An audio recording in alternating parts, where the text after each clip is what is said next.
When you've conquered another game, a long day, a job well done, and the final work.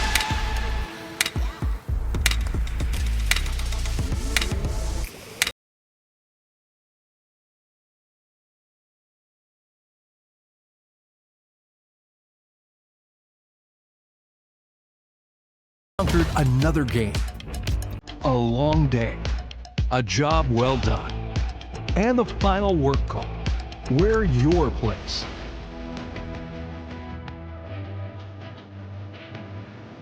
Come as you are and fit in comfortably.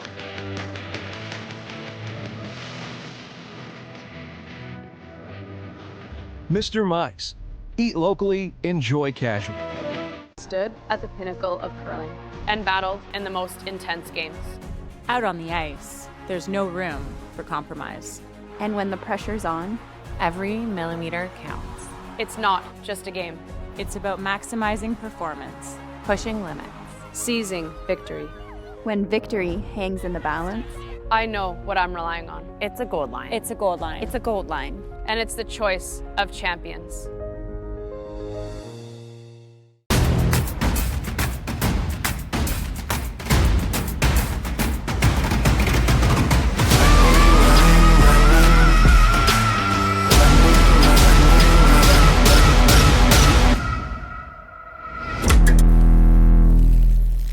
When it comes to the game we love, having the right gear makes all the difference. Gold Line's new curling shoes and brooms are a game changer. The shoes, unbelievably comfortable. And the brooms, lightweight and effective, giving you control on every sweep. When I step onto the ice, I'm not just prepared, I look sharp. Have you seen these shoes? They are a game changer. And the brooms, light as a feather. It's a gold line. It's a Gold Line. It's a gold line. And is the choice of champions.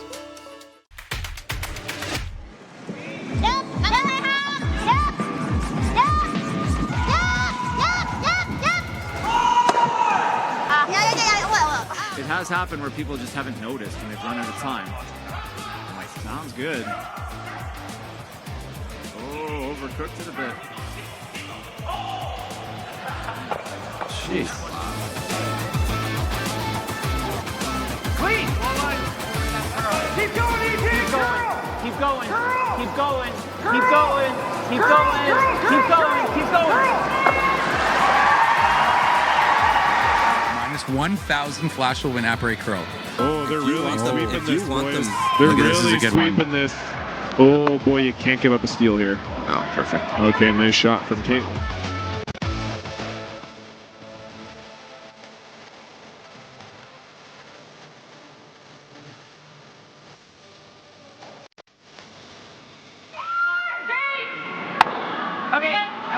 But here we go, it's happening. Yeah, draw for the win for Rylan Kleider. Needs a piece of the forefoot.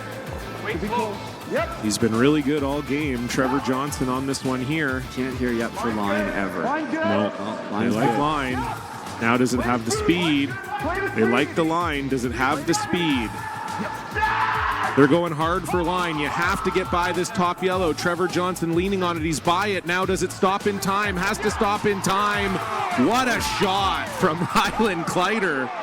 We thought it was maybe the hardest option up from the booth, but that's why we're not down there. A long day, a job well done, and the final work call. Where your place.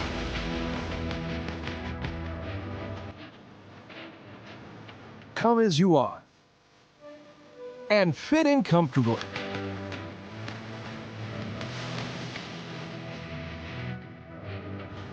Mr. Mice, eat locally, enjoy casually.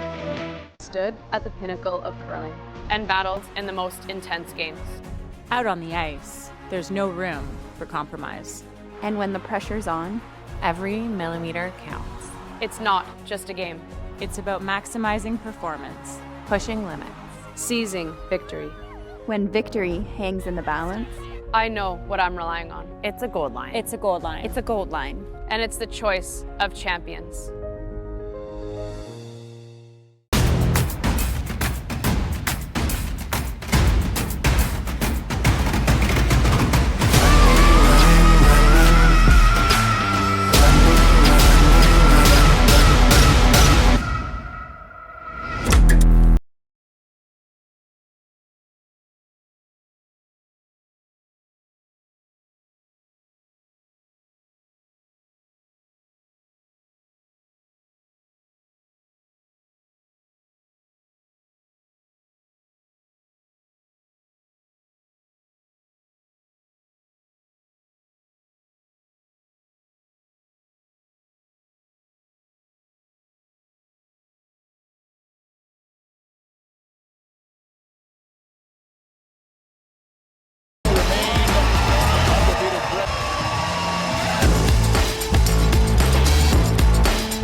Welcome to Playout Saturday here at the Co-op Canadian Open. Our second Back from the Silent Ice Center here in Nisku, Alberta. The Co-op Canadian Open. The quarterfinals for the men's side of the draw here at Grand Slam of Curling. Our feature matchup today will be Team Edin taking on Team Gushue.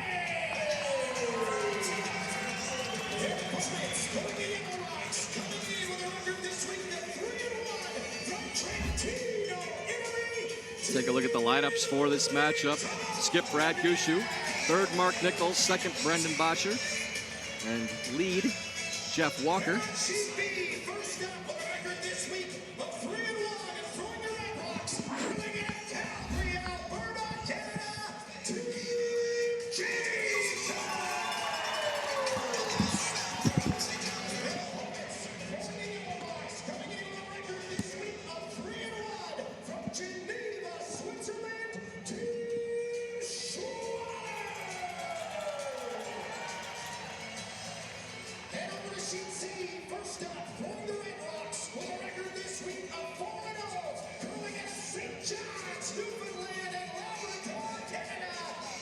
Having some technical difficulties here. Not sure if you can hear us or not, but trying to get this worked out.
Live from the Silent Ice Center here in Nisku, Alberta, we're back with the men's quarterfinals, the Co-op Canadian Open and the Grand Slam of Curling. Our featured matchup here for this quarterfinal rounds.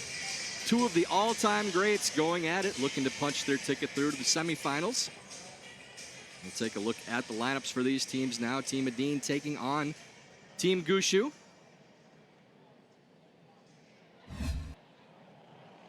First off for Team Edin, Skip Nicholas Edin, third Oscar Eriksson, second Rasmus Rana, and lead Christopher Sundgren.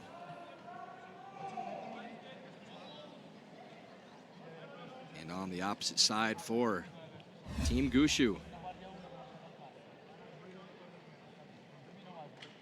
Skip Brad Gushue, third Mark Nichols, second Brendan Botcher, and lead Jeff Walker. Tyler George coming to you live here with the fashionably late Mike McEwen. Just walks in, throwing on the set now. Mike, perfect timing. Yeah, literally perfect. just, coming into the game here. Good to see you again, brother. Good to see you, man. This is take quarters with this coach. Oh, yeah. Would you like to know which game we're doing? Yeah, let's we'll start with that. We'll just figure it out as you check on the screen. And we do have Nicholas Edin and Brad Gushue for our feature. Mike coming in hot, hopping in for this 4 p.m. draw. Team's just about to take the ice. And, Mike, we get the pick of the litter with the around the rings coverage for Sportsnet, so why not take two of the all-time greats, put them on for the feature? Wow, they gave us the best game. They did, too. We may have picked it as well, so. And not on sheet A. We can actually see the sheet without having to stand up here in the booth, too. Crowd's starting to fill up. Expecting packed house here for the weekend. And good showing here for 4 p.m. as well. And Mike, obviously you're very familiar with both of these squads. I think everybody in the curling world would be, but expect a bunch of rocks in play for both teams. But what have we seen so far from the ice today? You were out there this morning as well for the tiebreaker round. No, it was pretty good this morning. It was, I would say, a touch cooler in the building, but that's to be expected at 8:30 in the morning. I think tonight, we're looking at a pretty full house. Ice conditions, it should be moving lots, and it'll be a little bit tricky for the teams to manage the speed pass as the ice breaks in when we start here, and actually as the game goes on and the frost, humidity, a lot of mouth breathers in the stands. So things will change, and that is a fine art to manage that, as you well know. Yeah, and good thing for these two teams, they're on sheet C, and we tend to see more of those issues with the mouth breathers, as you call them, over on the end sheets. So there's a little bit of space for these squads, and for Brad and for Nicholas, obviously, they've played in everything there is to play in. You could run down the resumes for the next half hour, but we do want to actually call the game. But for Team Gushue, ranked number 3 in the world, number 6 year to date. And I mean, anybody that's been paying attention over the last couple of weeks knows this is a new squad to a certain degree, with Brendan Botcher stepping in at second for Brad, pulling him out of retirement. And a little different vibe with the Pulling skipper. him out of retirement. Yeah. Yeah, it's a temporary one probably with Brendan, very but temporary forced. pulling him out of the coaching booth, unfortunately for Rachel Homan. But yeah, different vibe out there with Brendan at second. Seen him sweep a few stones, but talk about the adjustments you have to make coming in. It's not mid-season, but early season with a new player, regardless of if it's a former opponent or a skip. But just anybody coming in at this point in the season is an adjustment for this squad. Yeah, you know what? Brendan's a great shooter. Obviously, for him, seeing the game from the front end position is going to take time for him to get really comfortable with seeing the weight and the changes of the game. I know a little bit from experience. It is not the same as skipping. That will take time. That's not something that's going to happen in 1, 2, 3 events. But he will get better at shooting as the season goes on in that slot. He's already a very good shooter to begin with. The other thing that Team Gushue is probably learning at this point is just managing stones. You know, Brendan has been a career skip. Just, you know, the management of the pass, the weight. Brendan, let's be honest, he is not the sweeper that EJ was and still is. Few are. Yep. Few are. Very few are. You know, so Team Gushue has to manage rocks a little bit differently. Right now, what I've seen through the week, little peaks here and there, it looks like Brad Gushue himself is playing very well, despite some of the things that they're working through as a new squad, essentially. We are underway. First rock right up top for Christopher Sundgren, at center guard position. Come around from Jeff Walker to the top of the button. Either team wasting any time getting after it here. Sundgren once again following now. In turn, come around draw. Känns helt okej. 8-4. Linjen är bra. 4. Bra linje. Mike really know.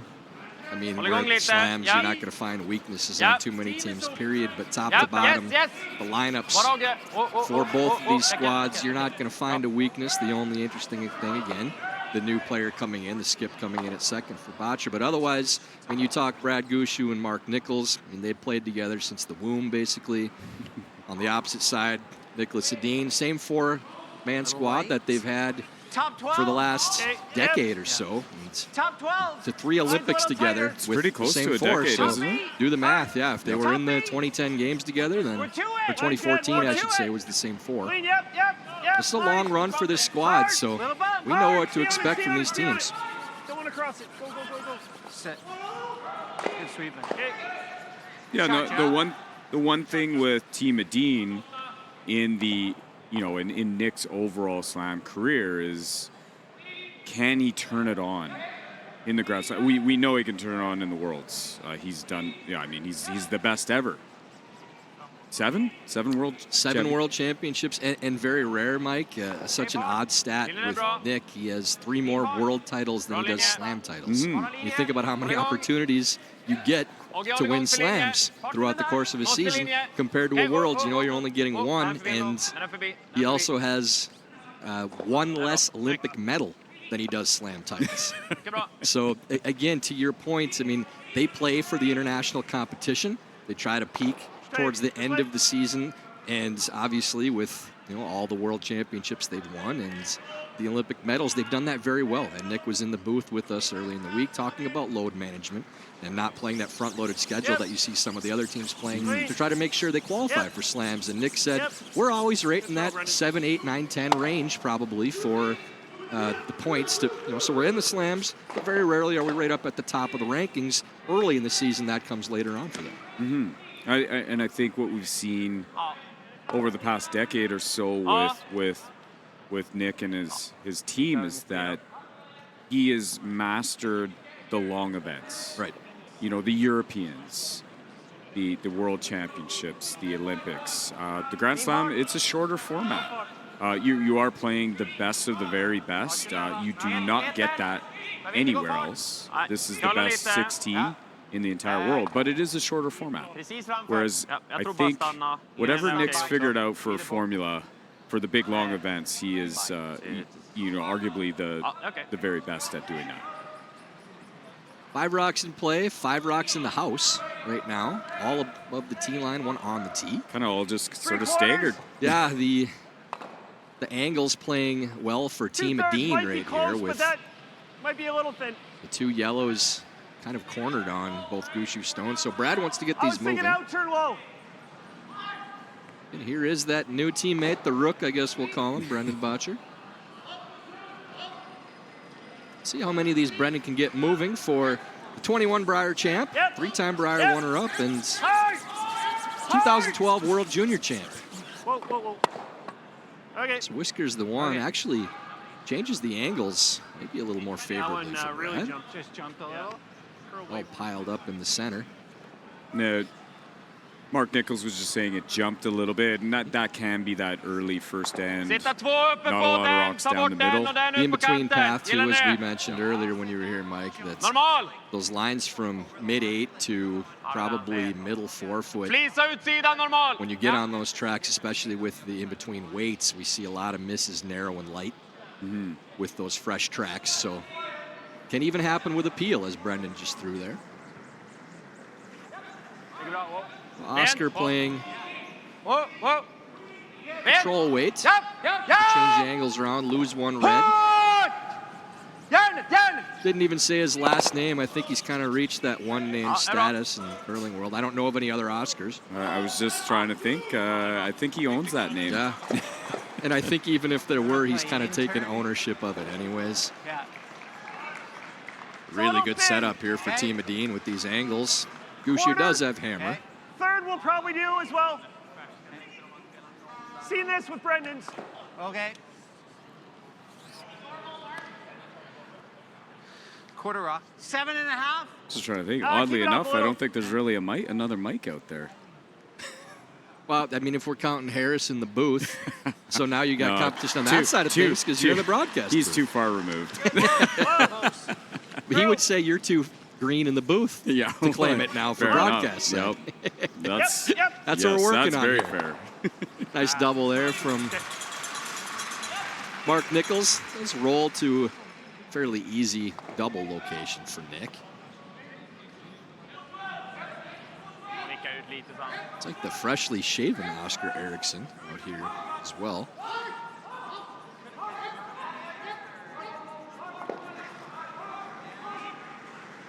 Oscar throwing the high, hard one.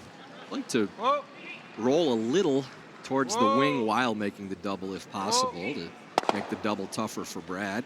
See if it bites. They both go, so I think we know what this means now for the rest of this end. That out turn again. I think that's It's coined by John Cullen. We're headed to Blanksville. Blanksville it is. Yep. Okay. No, just like that. You know, 4 rocks in the house or so, and 4 rocks gone. Yeah, and with the way these teams throw the high, hard one, and the way most of these teams do out here now, without guards in play and all those rocks in the house, still not an unusual result. Yep. Whoa. I got it. Good free look there. Brad Gushue won't be unhappy with that. You know, working the ice a little bit. He's got the hammer advantage. You know, flipping that hammer over to the even ends is something that the teams do look to do. Not necessarily right at the start of the game, but definitely as we get midway through, that's a consideration. So definitely not unhappy with a blank in this first end. There is the 7-time world champion, Nicholas Edin, playing the hit, and there's an unexpected miss. I mean, we did talk about the soft weights and the in-between tracks over curling, but I don't expect a miss to that degree from Nicholas. That was abnormal. Yeah, or a little less even. Yeah. That is the power we have up here, Mike. We wield a heavy sword. That's we talk about. This is how this is going to go, and then it flips on its head. Brass was a little soft on it. Yeah. So for Brad, Mike, even up back 8's obviously looking to throw this to secure the 2 with hammer. But again, playing down that center track, so that's what this longer conversation in the hack is about. You know, you're looking at it saying he's just drawing the house, but he's throwing it to a very precise spot to try to make sure of the 2 down a track that they're not sure about. Could be a second slower from the actual wider draw pass. You want it behind the tee, guys. Yep, looks like, guys. And the second, that could mean 10 feet. That definitely doesn't look heavy. I agree with Brad here. It's really curling. Get it to tee line. Tee line's fine. Keep going. It's wide enough out that even if it gets to tee, there shouldn't be a double. Part of me wants it to stop to see Nicholas throw the burner. That's probably deep enough. That is a long ways, but well, that broom says we're having a go, so. T. George, I don't think you can make this one, and I don't think I can. Mike, I dispute that statement. You know I can't make that one, but I appreciate the half-heartedness at least on it. I'd have to be down at this end in this hack. And still, I don't think I could do it. I think so. I think Nick has enough gas to get this going. But it's going to be, he's throwing it. It's going to be full. Everything's got. So Nicholas Edin, his final stone in the first. Yep. Did not make the open hit. Can he make the crosshouse flat double? This is to get up a little. Just doesn't quite get up enough. Do you want to go into the middle? Yeah, let's, right in the middle of the 12. That's where I had Jeff. Brad now taking a little more familiar path. Yeah, they shouldn't have any trouble with this one. They're on the draw to the button path. And he said this is where they had the broom for Jeff, and should be broken down a little bit to the point that they feel safe. 14-2. I think if I give you the same, it's there pretty easily. And as we go on in the game, if a spot is left, it will tighten up. Maybe by 2, 3, 4, 5 feet. It will change as the game goes, and these teams are both very good at managing the ice as it changes. Final stone, first end. Brad Gushue just needs to hit the paint. Sweeper's just heavy cleaning this one in. Should not be any issue. Mike, you know, as a skip, you always like when your sweepers put it on the lid for you anyways, so you know you got that weight in your pocket. Yeah, kind of that show me. Yep. Show me what the button looks like. You know, the feel, the look of it. Right to the top of the 4-foot. So it is a cheap 2 for Brad Gushue in the first end. Leads Nicholas Edin 2-0 after 1. Overcurled. They swept. When you've conquered another game, a long day, a job well done, and the final work call, where your place.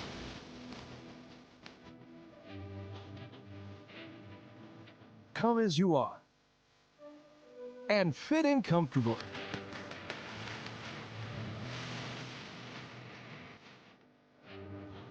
Mr. Mice, eat locally, enjoy casual. I don't think so. I think it dead jammed here and is going this way with the wrong spin.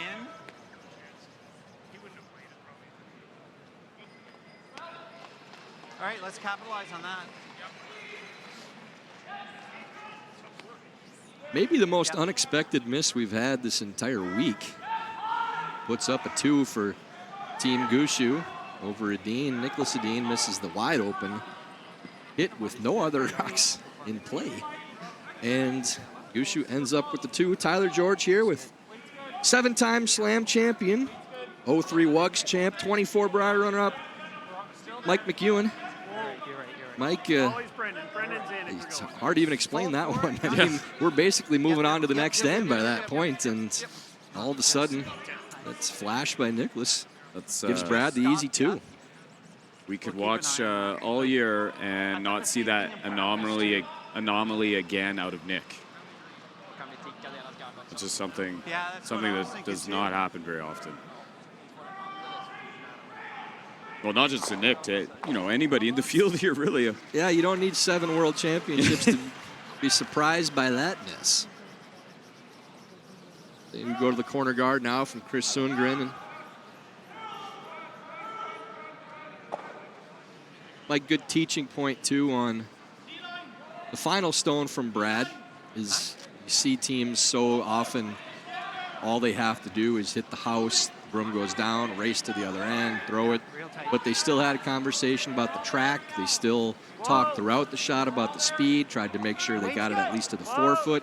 And you could see them even in the last couple of feet of that shot, it crossed over the center line and they were kind of analyzing, okay, does it really curl that much there, or did we pinch the line a little bit? Yeah, fully in, fully in, fully in. Little feather rub there. Speaking of, yeah, it's an interesting redirect. Yeah, when I think that approach is really valuable. Brad's obviously looking for that feel to the button. When I'm throwing a free draw of the house, I'm trying to put it on the tee line. I want to know what that feels like so that in a more precise situation, I can hopefully have a better chance of doing it again. I always like getting the free look in the first end, but usually that's when it's playing out for a blank, not for the second point.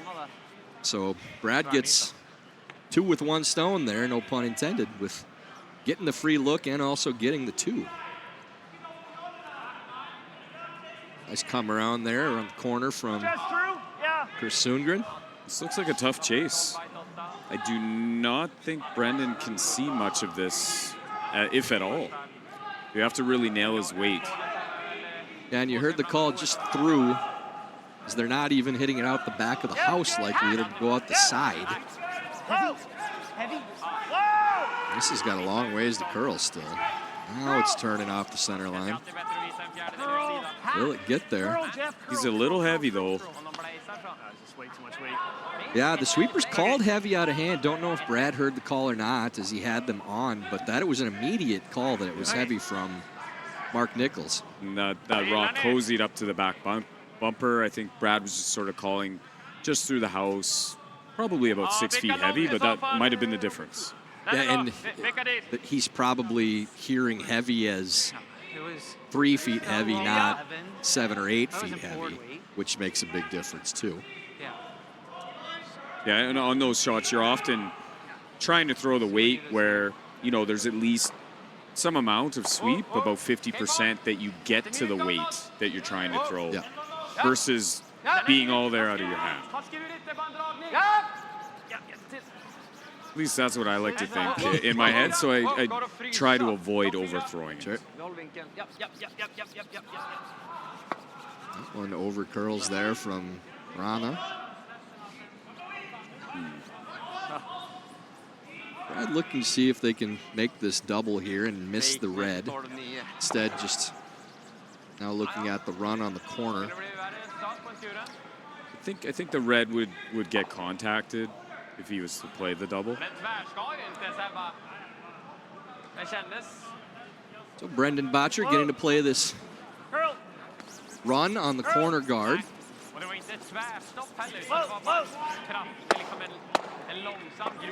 Jams into the center. Bunches them up at least.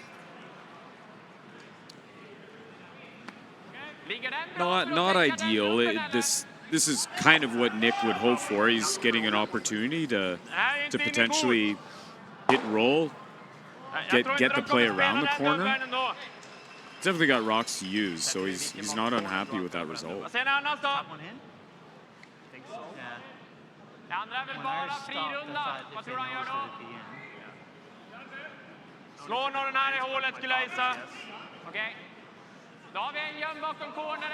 Bit of a conversation here, Mike. My Swedish isn't great, so I'll ask you, what do you like here? You know, I think Nick's considering just straight drawing around the corner, and I kind of like getting there right away versus playing a hit and roll, which is a much more difficult shot. Yeah. And early enough in the end, he feels like we can just wrap one around there, and then we'll deal with the reds in the next four shots. So I agree with this call. I think so too. Rana playing the outturn, come around on the corner guard. Nick's just trying to keep this above the tee line. Now Eriksson trying to finish it to Barry. Pretty good spot. For Brad now going back towards the center, ignoring the rock underneath the corner. And this is kind of, I think, what Nick expected, but it does group all of Brad's together. And Nick should have some sort of double to eliminate a couple of reds. Should be fresh pebble. Yeah. Again, bringing back that stone that he just drew around the corner into a potential counter later in the end. Yeah, if I have Oscar Eriksson with two to come and I have my own, and I'm Nicholas Edin, I feel pretty good about being able to remove those stones. Once he gets the easy ones, the doubles and cross houses and runs, as opposed to those difficult open hits in the 4-foot that we saw in the first. This is on the red. Keep going, keep going. It's not killing anything. Had a little fortunate with where that red ended up. You heard Brad apologize there. Maybe not. Yeah, two reds end up buried. Sometimes you don't know what's good for you. Nick can make that other red really lonely right now, too. Still 4 shots to go. And does yellow just take to the rings? Is that biting? Yeah. It is. No, that is on the paint. You're right. It could be 4 yellows in the rings and 1 red. And they're still looking at running this short yellow. I think he likes the angles if they make that. If you dead stick that in the top of the 8-foot, now if Brad elects to play the run with marks, there's a chance it plays into the jam on the red in the side of the 8-foot as well. I think that's what Nicholas is signaling with his broom here, too. Yeah, I don't think he wants to leave the situation in the middle, you know, as status quo for too long. I mean, I guess it's okay where the... I think this makes sense, Ty. Yeah, I mean, the other option would be to hit and roll away with the open red, but this is the danger spot, and you can hit this decent, even if you don't stick it in, and it's still a good result. Oscar just controlling the weight here, too, throwing probably normal. Love to hit this right on the nose. It's perfect. Right on the nose. Yeah. Good weight control there, too, Mike. You don't have to fire that one. You really want to stick it if you're going to make it. I knew with that last whistle from Oscar that it was... I don't know too many other teams that use that. I think there have been some players in the past, but in the current modern game, I think Oscar is one of the only ones. I can't even do that. I can't either. There's a lot of things these guys can do that I can't. No. And that list grows as I spend more time away and up here in the booth, too. But if I'd still continue to play, I don't think that the list would be fairly short either. Brad's going to try to get as many of these moving as they can. But again, that angle kind of plays a little strange. Maybe running into the red. How many can Nichols get going? Oh, perfect. Very nice from Mark. That's such a good line call, too, to make sure that you don't have that spill onto the red in the side 8. Difficult for Nick to roll this to a spot they don't leave a double back. The other option is freezing the red. See what Nick goes for. It's either a little hit and roll or locking one on. En liten tapp om vi lägger på chappen, okej, och så går den inte ta ut ditåt. Även om vi är rakfrys och ligger 2-3 så är det inte lätt för dem.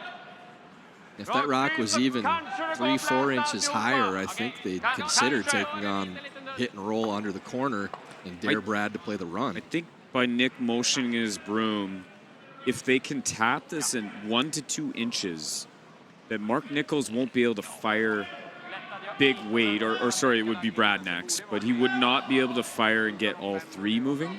Yeah, I'd have to go into the side of the yellow as opposed to over the top. That's right. That slash, yeah. See how precise Oscar can be, just looking to tap this maybe a half a foot, 1/3 of a meter. Whatever measurement you choose. He's got a lot of curling to do. This is really got to turn over, so probably just playing straight freeze on this line. Okay, so does it leave Brad underneath? Can you throw peel? And I was thinking, can you get as low as you can? I don't know. Now, how much space does he have? Got to get a little tight to the guard and can't really overthrow it then either. You're trying to get both yellows. It's probably there though. You only got to whisker it, right? Like, I mean, just 7.5. But is this going to move, or? I think so. Yep. 7.5 being, for most players, it would be about a firm weight shot. Not full peel, but still a firm weight takeout. I was thinking 7.5. Has to get very close to the guard in order to get both these yellows out. Seems pretty confident that it get there. Turn a little bit past the guard to lose both. Out turn, firm weight. Maybe easy peel, you might call it. Curl. Looked like a little positive on the release, but they like it now. Curl. Whoa. Just playing the roll. That was an audible at the end, yeah. Yeah, I thought that on that release, Mike, that it was just a little bit full, back towards the middle.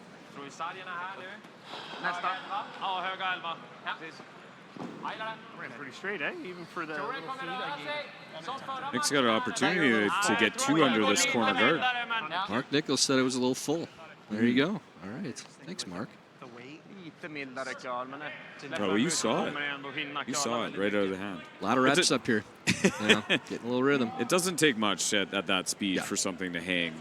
Yeah, the difference between full and wide is just, we're talking very a little. tiny little pop to the outside. Throw it like that in league play, you're going to be pretty happy. Maybe half the width of a broom that you're aiming That's at. That's probably close, yeah. So Edin now trying to hit and flop underneath and set up a possible 3. They should be able to hold this. Yeah, they need it to turn a little bit right now.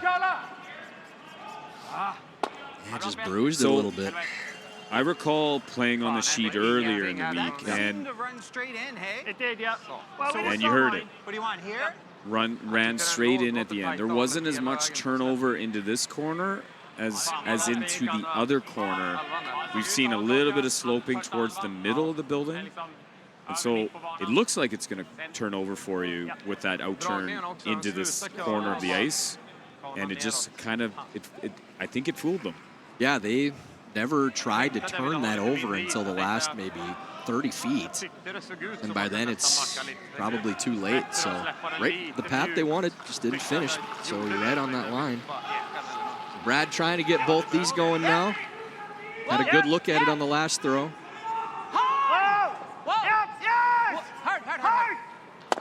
Good. And well done by Gushue. So missed opportunity there for Edin. Right. He will be playing for the blank. Good wiggle. Good run.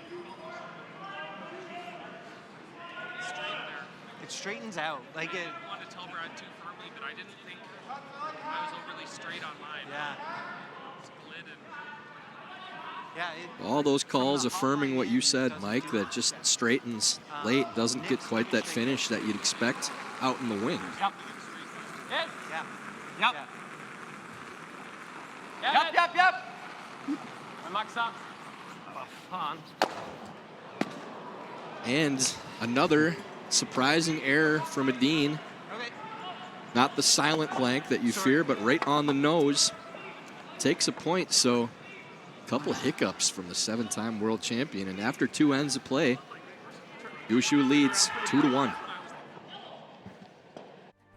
Curling's meant a lot to myself and our family throughout the generations. And now having children of our own, we get to instill the passion that we have for curling into our girls. It means so much to me to be a part of such an amazing family. They inspired me to start curling. I guarantee if anyone asks a question of people that are in the know, they're happy to share any information, and because we just want to grow the sport because it's an amazing community.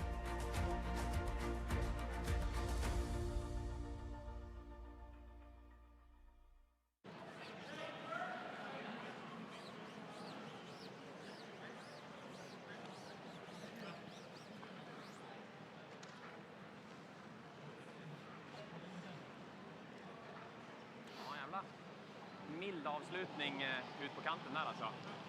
Såg ut att ha bra kall mitt på banan. Ja, 11-1 så nära farten, några halvsekunder hårt. Well, here in the booth, we're thinking about stockpiling canned goods and locking ourselves in our basements. As I think Nicholas Edin missing 2 shots like that in the first 2 ends is 7th sign of the apocalypse.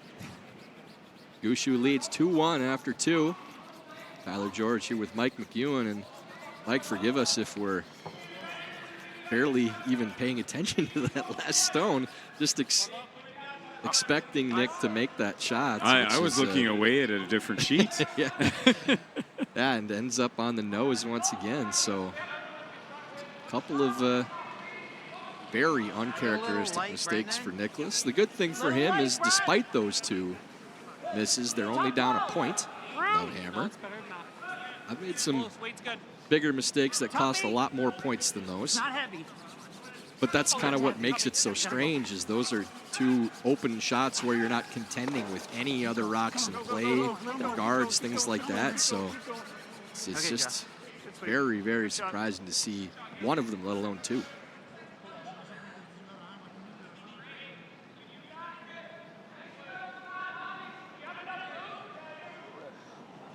Top of the 8-foot there from Okay, I was wondering, if Nick would throw the double centers. Turn on a little bit more aggression here. Trying to press the action a little bit more, and I think that rock stopping in the high side of the 8s helped make that decision too. Yeah.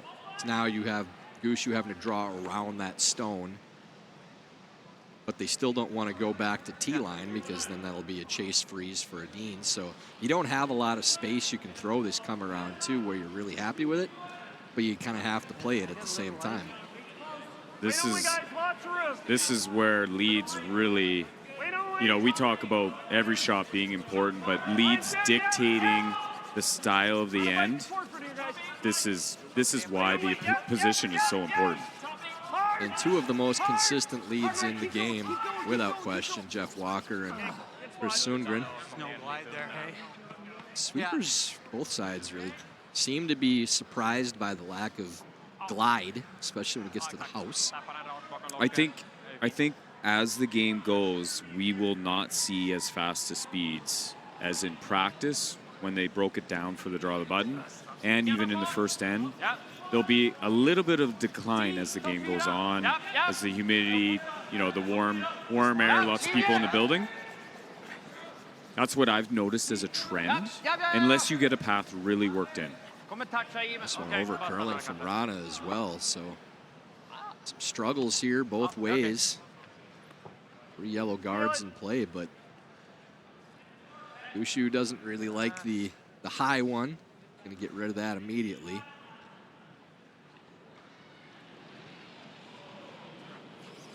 So see which team can right the ship here. Take control of this third end.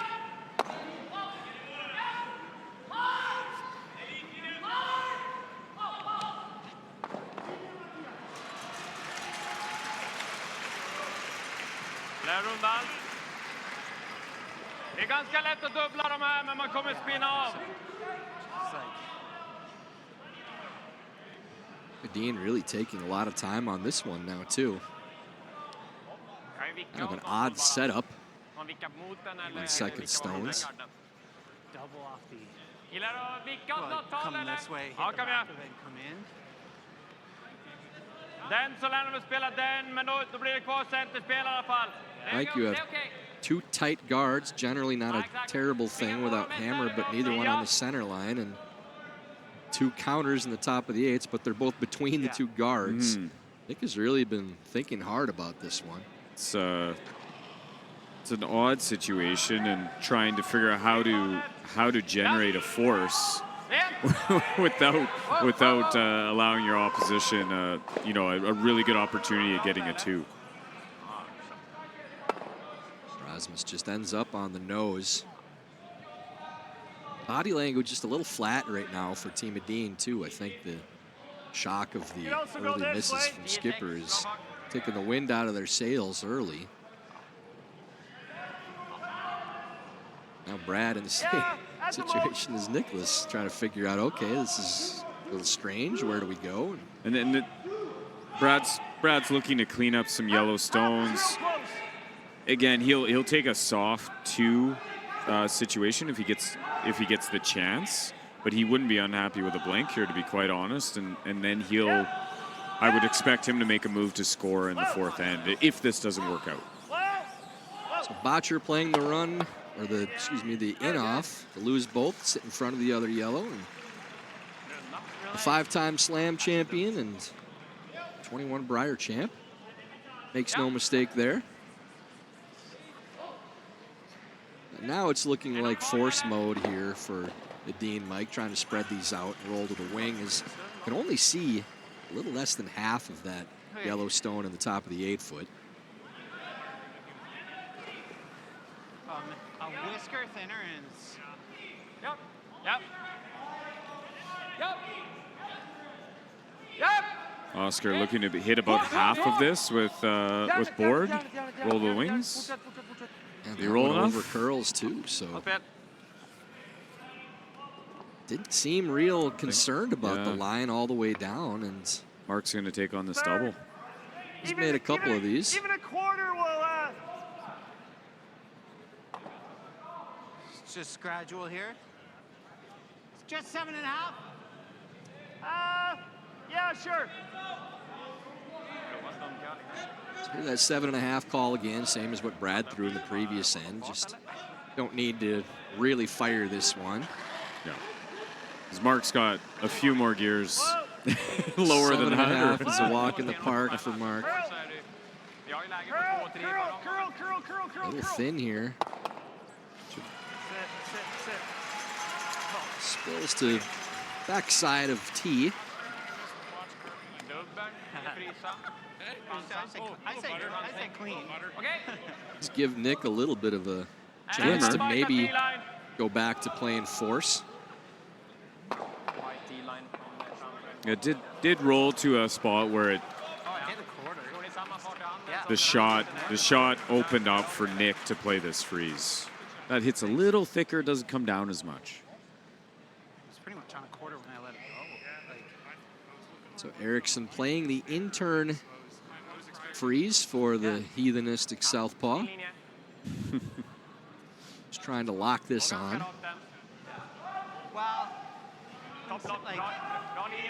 seems like it's just as you're getting a little more over the line.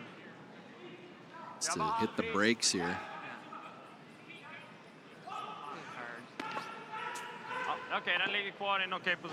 That just bounces off a little bit too, and still the team just looks to get another look at it now too. And it's actually tapped to a position where now if they freeze their shot. Well, a little bit fortunate to have a second go at this. Yeah, and for some teams, when they get frustrated, you can see it with broom slams or some for the swear jar or whatever. But with this team, it's more just about the communication kind of dies down. You don't see as much interaction from player to player. They're kind of whipping through shots fast, going through the motions a little bit. But it doesn't take much to get back in it. Really like to get one here from Skipper to get him going.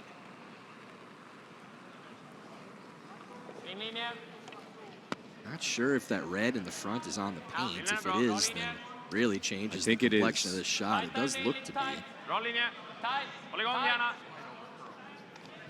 I like the path on this one. The line is better.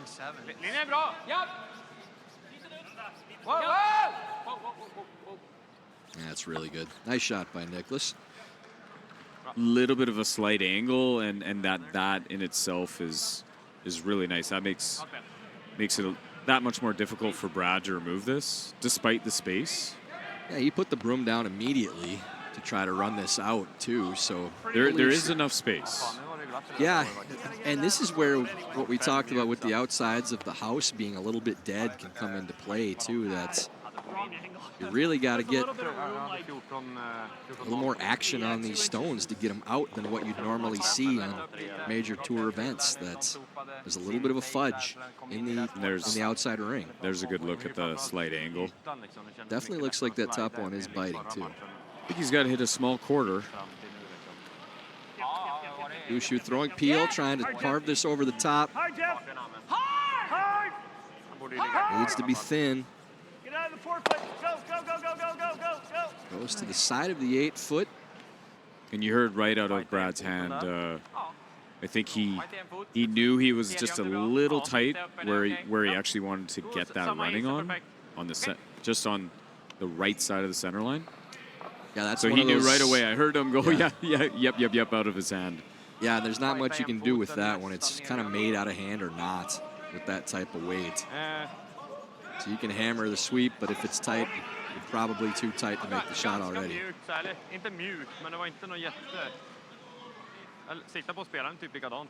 What do you like for depth here, Mike, going around this red biter? This is the ideal spot to bring steel into play, but still make a force most likely. I think Nick's looking for full 4. Try to get this in the general area of 3/4 buried. You could leave a piece open. I think that would be okay. Lot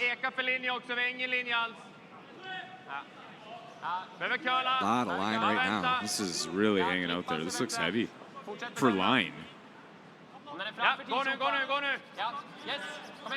See how much they can bury on this track. A little bit of a teaser, but mostly open for Gushue. Yeah, definitely Nick would have liked to have made that a little bit more difficult on Brad.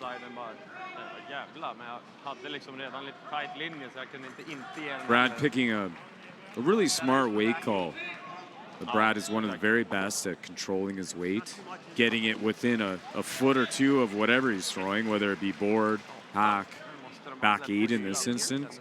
It gives the sweepers max control on this type of shot, especially if Brad knows the weight. It also takes out any sort of, if you're to go at this with more weight and rub the front red, you could actually give up a steal or 2. So picking this weight likely eliminates ever a chance of steal of 2. Sweepers like it out of hand. Last stone, third end. Brad Gushue just needs to move this rock a few inches to get shot. Okay, for distance now too. Line's just fine, just has to move that a little bit, and that's no problem at all. Nice weight control, good sweep. Good team shot. Gushue secures the single. We move to the fourth end with Gushue leading 3-1. When it comes to the game we love, having the right gear makes all the difference. Gold Line's new curling shoes and brooms are a game changer. The shoes, unbelievably comfortable. And the brooms, lightweight and effective, giving you control on every sweep. When I step onto the ice, I'm not just prepared. I look sharp. Have you seen these shoes? They are a game changer. And the brooms, light as a feather. It's a Gold Line. It's a Gold Line. It's a Gold Line. And is the choice of champions.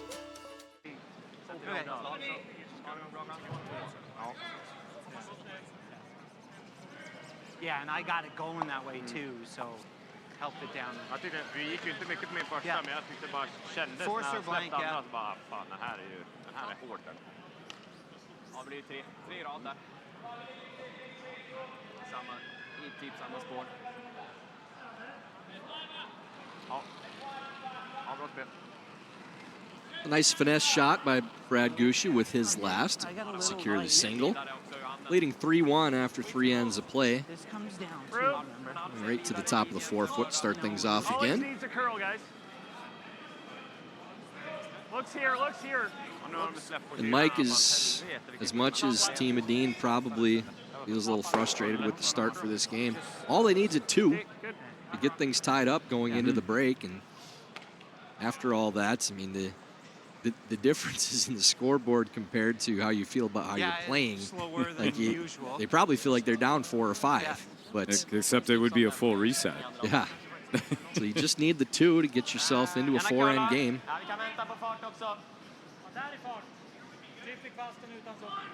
Okay. So you're going to go is right to the out-turn corner guard. Throw this one quite as wide as what we've seen normally either.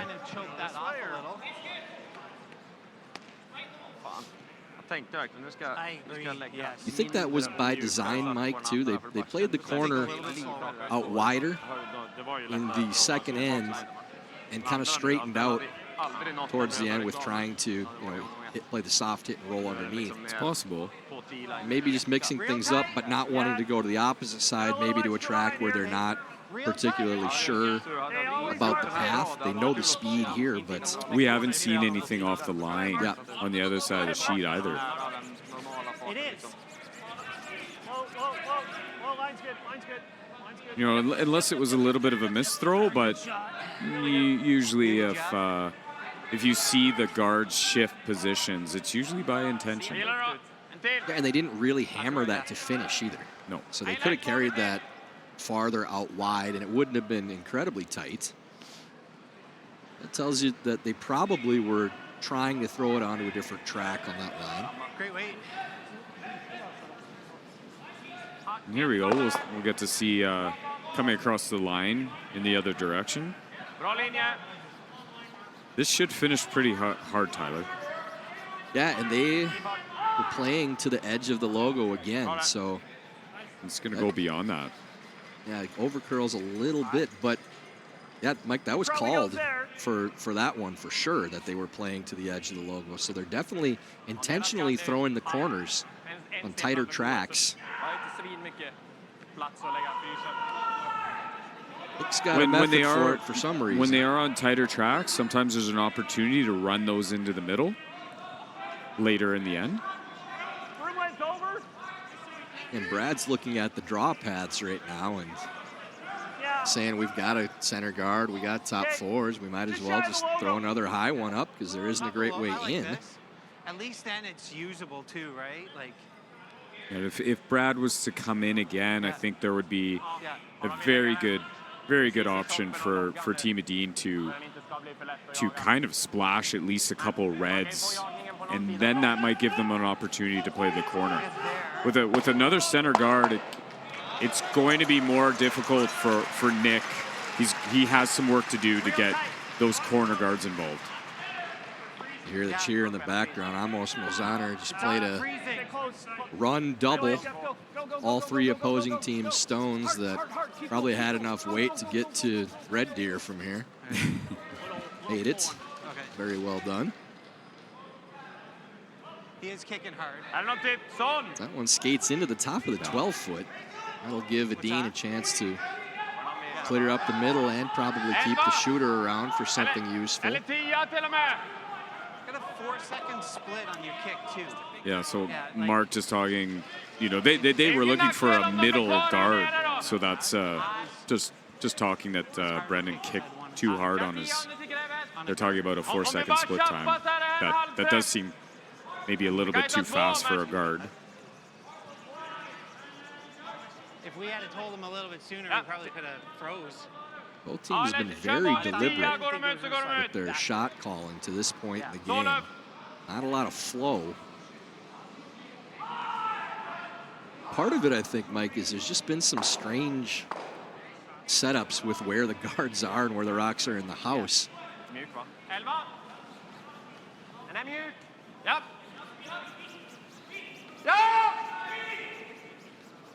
Verano trying to roll off of this top stone. It's going to be on the nose. Rolls over under the other corner guard out of the ring, so Gushue still able to guard once again. Yeah, probably cap this again. And the more times they can do this, Mike, the more times they're making Team Edin waste rocks.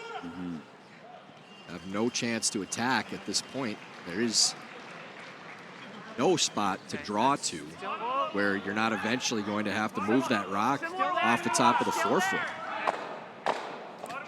Yeah, I know as, you know, defensing, if I can get this center situation to continue into Oscar's shots at third position and the things haven't changed, you're getting very comfortable for Team Gushue to continue that defense to the end. So really, they're looking to move some granite right here. He missed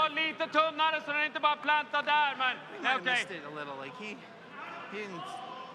He was all the way out. So it was just very similar. Rasmus is second here now, playing the out turn and trying to hit just a sliver on the high side to get all three of these Reds moving. That is not a 7.5.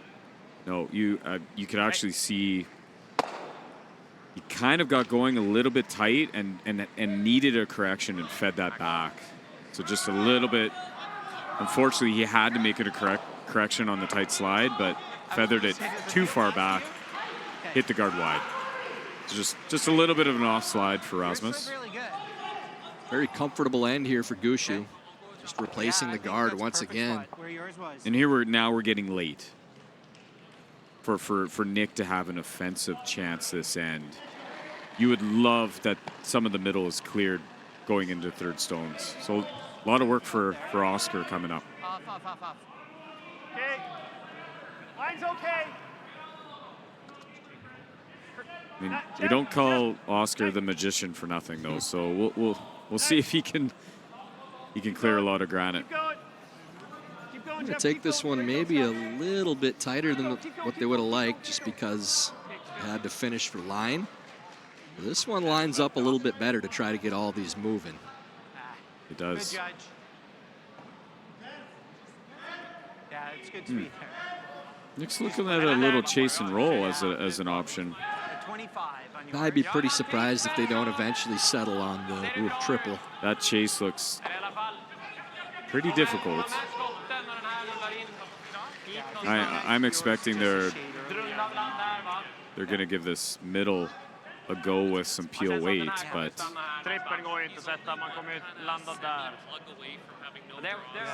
the problem with going at all three ties is, as they're indicating, the center guard being run back would kind of go under their corner situation, which isn't ideal. Yeah, they're hoping that it would just stick on that tight yellow corner and not spill into the rings. If that's the case, they still do have an opportunity to play 0 or 2. Yeah, if it goes on the paint, you kind of have to play all out for your 2.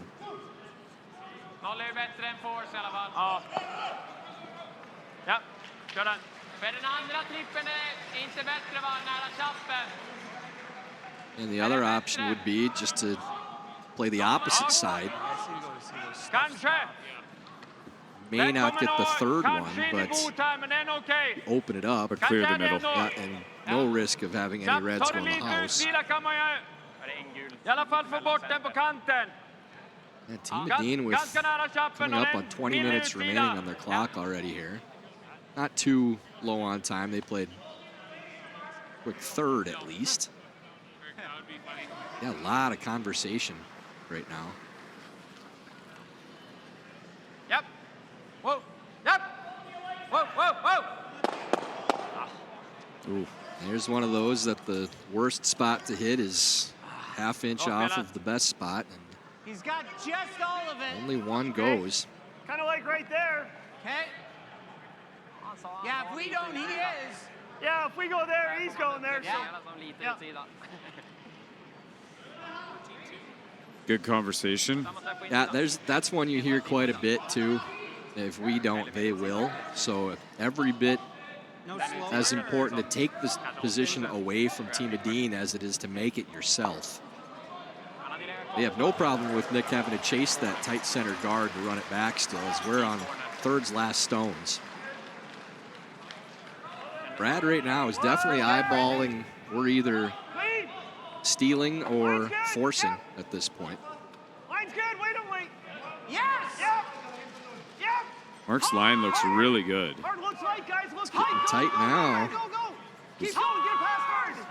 Can they get it past the #1 counter? Not a bad result. Didn't get around it, but pretty good spot right next to it. Shot mark. That really came off that hill, eh? Yeah, I was thinking they thought it was all there. I figured be nice and positive, but Supermellan. That's why I was being patient. 2/3 vanlig clearing. That's as close to the yellow as I ever thought you were going to get. the center. Yeah. Nick really kind of forced into having to play this red back again. That little bit of stagger, you can get all three of them moving.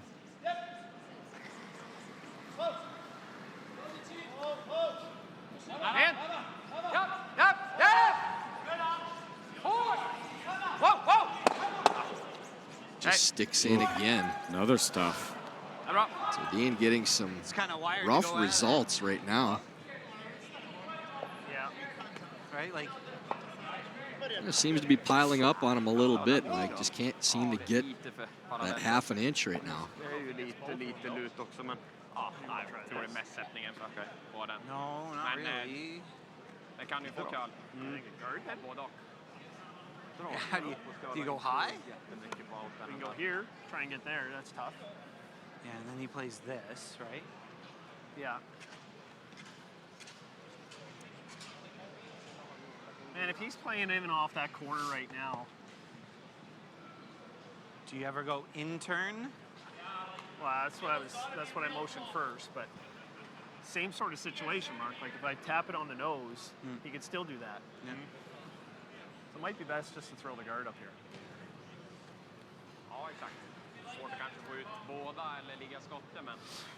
The only thing is if I get it to there, he could probably do this and get shot. Stays out a little bit. Like my thought is if we throw the guard, are we really unhappy if he's playing corner guards in here? Probably not. Looks like it goes on to the 3 to me as well. Interesting that Team Edin has thrown 3 straight burners down the sheet, and they have 5 guards in play. So somehow they're all staying in play. If it ever hits the 3 first, it's just probably doing this. I think he ends up playing this one back. Jag tror om man spelar utsida på cornern så man kan få slagsten och nästan vicka in, då tror jag den tar den högra först. Where do you want to throw it? Right in the middle? On the O? Jag tror man kan träffa i kryckan när jag dubbeln om så länge jag sätter den liksom utifrån och in. Okay, if we're going to play it, let's try and hit it just a hair high and bump it to there. Okay? Sure. Yeah, so then, like, if you bump it to there. Yep. Yeah, okay. The reason they're looking at bumping it on the angle versus straight back is, again, they didn't want to give Nick a double and be able to get shot behind his corner guards. So if they bump this on an angle, there won't be a double and roll for Nick, theoretically. Mark, give me After edge. talking about the guard for a little while, Gushue deciding that the best guard is another counter. But as Mike said, they do want to change these angles up a little bit as well. 14-2. Regardless of where this ends up, Nicholas is going to have to do some serious work just to score, let alone find a 2.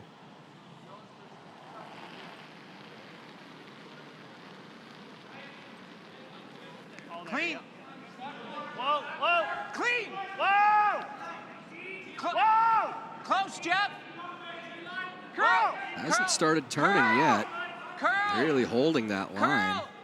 Keep now going. getting it to Keep move. Going. Keep going. Curl. No, sit. Sit. Okay. All right. It looks okay to me. Yeah, I think Nick can play the short hit and roll with soft weight and bite the 4s. Just can't roll behind the 2 reds, obviously. Just air too much, eh?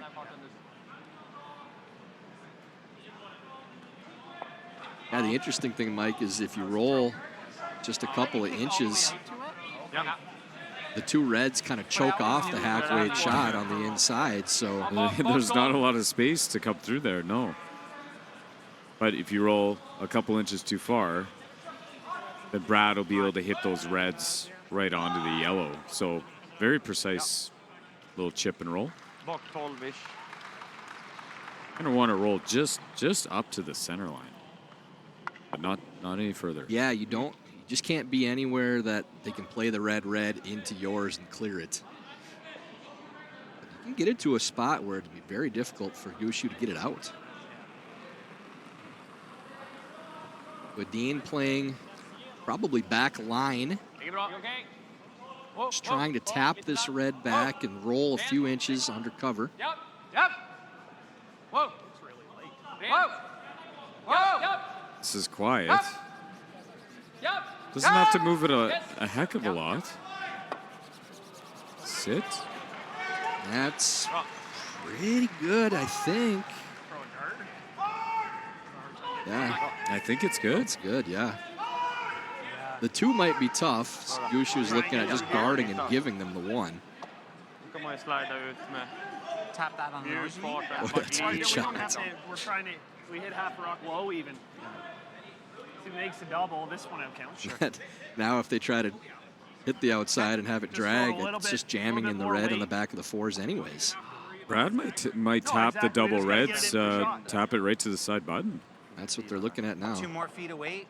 Really, like, you tap. Finally, Mike, they've graduated to the 2-way mics so they can hear you. Ideally, you're official now. Yeah. Someday coaches will have that, right? No, just us in the booth. You know what, the way coaching is going, they seem to take away timeouts. At the world level. Does he have air to make the double? Are we down to 1 timeout? Like if we go it'd be close. At the Worlds, I think so. I think? Yeah. We stuck with 2 timeouts here in the Grand Slam, so there's a couple of on-ice interactions for the coaches. But I was just thinking this way. yeah, at the world level, I believe it's only 1. I think that's right. Not sure I love Feels that. like that's something I should know. Pretty sure. Yeah, not sure I love that trending that direction. Gushue playing Clean. Mike McEwen's shot, tapping this red to the side of the button if he can. Yes! Wait, don't wait! Whoa! Clean. Path is running very straight. Line's great. Yeah. Yep. It's all the weight now. And right to the button. Looks like there may be a run-in on the corner yellow, but you also see it from the overhead here, and the long view maybe. The one challenge, though, when Nick made the little roll, he did not tap Brad's shot out of the 4-foot. Yeah. So the corner run-in would be very difficult to count, too. You got the dead stick. If not impossible. So that's that's a bit of an issue to try to get to here. Yeah, they're trying to figure out if they have enough space to play in the double flat. You just need to move that rock off the button. Pretty much even a piece of it gets out of the forefoot, you get two. But you got to get really close to the guard.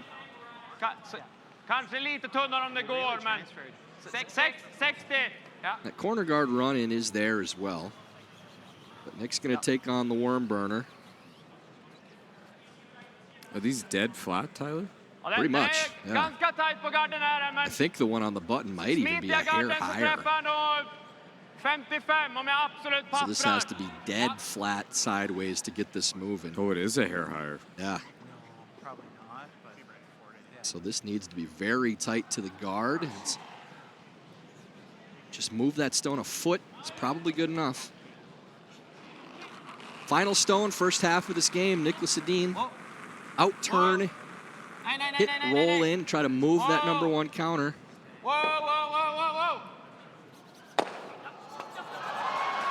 Did he move it far enough? Oh, no. Just the one. So close. He had some space by the guard. The shot was definitely there. But it is just a single for Edin. And at the break, Brad Gushue leads 3-2. Made it a little too complicated on Brad's first, but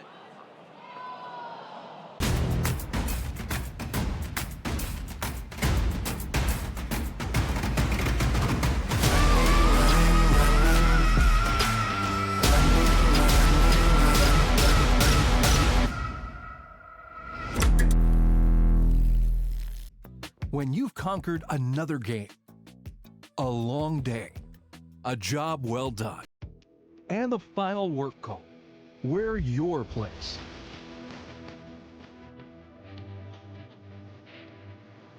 Come as you are and fit in comfortably.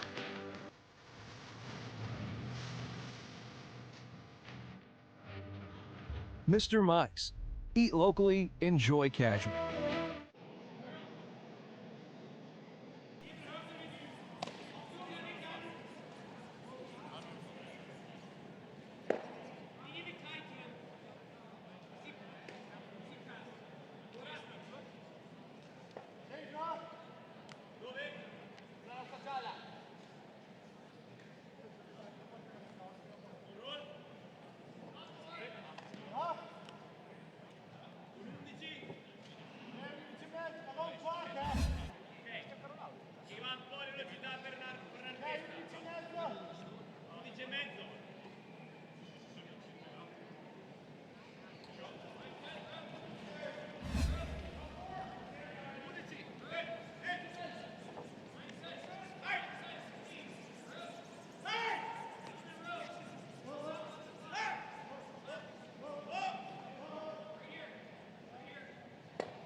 Second half of action in our feature matchup here. The Co-op Canadian Open Grand Slam curling. Team Edin, Team Gushue going toe-to-toe, and Tyler George here with Mike McEwen. And Mike, we were talking during the break that Nick really needed one of three things to happen to make that shot. Either curls a quarter inch more, houses aren't quite as dead as what we've seen, or throws it a hair harder. And really thought it was made once it made contact. Yeah, it only had to push the rock another maybe 1 inch. They went two guards not end, so Honestly, it looked good on contact. Center guard to start off this fifth end from Chris Sundgren.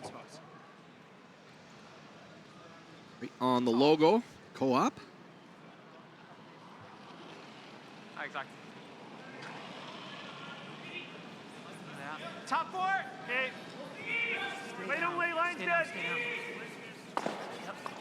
Top four. Room. Team Gushue going around that center guard, taking the top four position here in the fifth end. Mike, this is the classic 0 or 2 end for the team with Hammer up by a point, but really want to take that position away first. And then if they decide to go either way, they have that opportunity. That's right. I think, did Nick motion for the second center guard? Does look that way. Yeah, he did. Your skip walks up another 15 feet. You better not be 15 feet short. And this is where Jeff Walker can make it extremely difficult on Team Edin by a perfectly placed second stone here. I think Brad would be looking for this to be kind of full 8, maybe a touch of separation between. Full 8 foot. Right there. Right there. That's where you want I played this game before. Again, the mic's going 2-way now. The second time up in the booth. We were talking also in the break, Mike, about the next slam coming up too. Coyote National, Mary Brown Center in St. John's, Newfoundland, and you and your squad going up a little early to do some training and see the sights, but all the rumors we're hearing is basically sold out. 4,000 or so seat stadium. It's going to be packed to the gills, and it's going to be wild up in St. John's. One of, I think this year will be my 10th Brier. And so I have had the fortune to play in St. John's in the national championship. And let me tell you, there is nothing like being in that building I've ever experienced. It is wild. Is it the same venue as they played the Brier in? Well, there That's you go. Correct. So it's, I've never heard volume like that before, and it is something special for a competitor to play in that building. It's going to feel like a different type of sports crowd. And we've been told, watch this shot from Rasmus Rana, sneaks by the guard and bumps those a little bit. Really good shot from Rasmus with where those rocks were. That's about as good as you could do. Want to try and get both of them moving? But we are hearing from our friends with Grand Slam of Curling and the curling group that they got some fun activities set up. Great stuff for the Après Curl. Noisemakers are going to be involved. There's some VIP stuff you can purchase to get the noisemaker seating. And it's going to be wild. And just to add to that, if you're playing when Brad's playing and Brad's got a big shot coming up, get your team's hand signals down pat. That's because right. you're going to need them. That's a very good point. We actually, in the Brier, we actually had the officials would stop our clocks if Brad had a big shot, he's playing beside you, because it was deafening. Yeah. Absolutely. It probably didn't come through on TV how loud it was in that building. They would stop our clocks. Brad would throw, crowd erupt. Okay, reset. Now we can play our shot and communicate.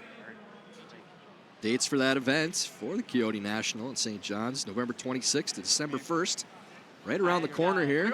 Mike will be there playing once again. I will be there, fortunate to be on the broadcast crew once again. And I'd have to make a stop to George Street, too, just to see if it's still there like it was in It's definitely 2015 it's when we made within an appearance. stumbling distance. I think we could probably check it out and give you a full report. Straight peel. Gushue going up to peel the guard here again, keeping that 0 or 2 end in play, but 2 rocks on the button here too, Mike. And you always thinking for Brad, based on how things are lined up and what point in the end you're at, about changing gears at any point, thinking, you know, do we really go for the 2 or 3 to put the clamps down, or are we going to continue to play this safe because they have those 2 rocks they can use in the top of the 8 foot? Brad might wait for Nick to make the first move, potentially. We'll see kind of what angle that should a guard be misplaced slightly, maybe Brad does switch gears. And this is something, yeah, we have discussed numerous times this week, that when there's a setup where the cat and mouse game is going and it's guard, replace, the way the angles are set up, you always want your opponent to be the one that makes the first move, unless you get to the point where you really don't have a choice late in the end. But if they're the ones that come in and try to move things around, you get to react to where the rock's on. Right. I think, and I think, again, Brad's just playing the straight peel here. Right now, waiting for Nick. Yeah, getting to thirds first stone is where you really have to start thinking about it, too, for Nicholas.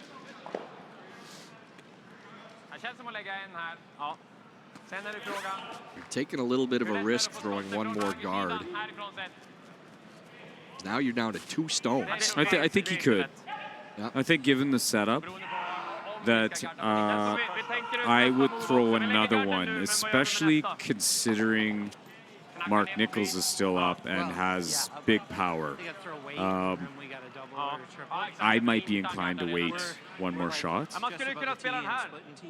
just because Mark's ability to really move rocks is, it's the best on this squad. But we'll see. They might go now. I wouldn't disagree with either one. Looks as though they're still throwing one more. I just heard Mark say, I think he's going to throw a guard. He doesn't know, and we don't know yet. Yeah, it's interesting just because of the position of those 2 yellow stones. Like, let's say you did elect to come in with marks as opposed to peeling. Where are you going? There's not a really no good spot room to go. No. I think judging by the broom that I'm seeing, this is a guard. There we go. Yeah, if only one of those yellows was in the top of the 8-foot, changes it completely, obviously. But that 4-foot is blocked off by both stones. I think we'll see Brad walk up and rip this again. Don't expect there's another move for Brad to make. Yeah, just because of what we talked about, Mike. Yeah, Brad's kind of making a face, too, like, I'd like to come in, but where? I don't really have a good line.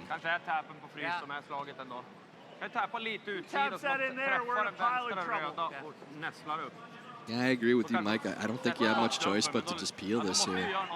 If you had a better option, sure, but... You're going to have this one. How?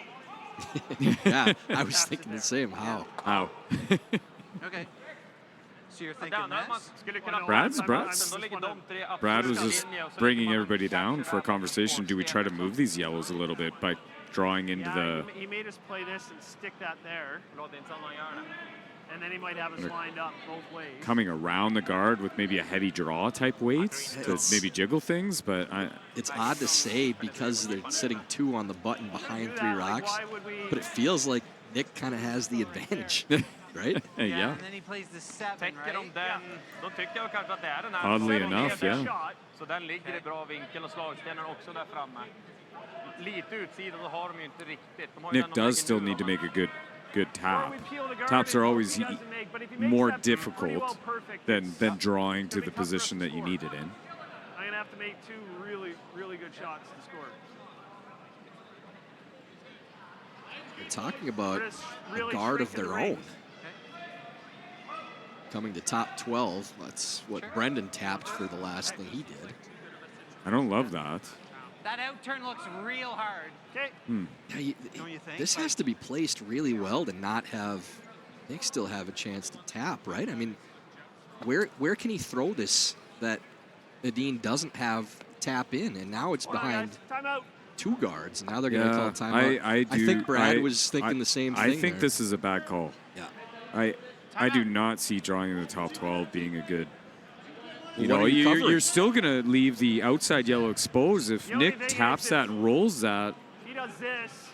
Brad's describing it right now. That's that's awful. What are you covering throwing it to top 12? You can't take both away. No. This is a good timeout moment. No, we won't because we're guarding it now. Yeah, No, but if we play there is what I'm saying. Then that shot is gone. Peel? Right? I mean, that's what we said 5 minutes ago, I think. So. And forcing him here, but if he ever gets this lined up, man, oh man, it's scary. And exactly what Brad's describing. Right now, if Nick makes a good tap and slight roll, actually steal of 2 is on the table. Yeah, and that's assuming I don't make 2 really good shots. But I think if you peel, unless you fall on your face, steal of 2 is gone. I'll make right? my 2. Sure. Okay. And that's what Brad's saying. I make my 2. We peel and I make my 2. We're worst case giving up steal of 1. Mm-hmm. You throw that rock in the top of the 12 foot, you are bringing a steal of 2 into play. So after all that, boys, we could have saved you a lot of time. I'll tell you what. But again, fascinating that really Nick has Brad kind of in trouble with this setup. I mean, these are the great conversations that are really unique to our sport. Yeah. That getting to listen in. Yes. Wow.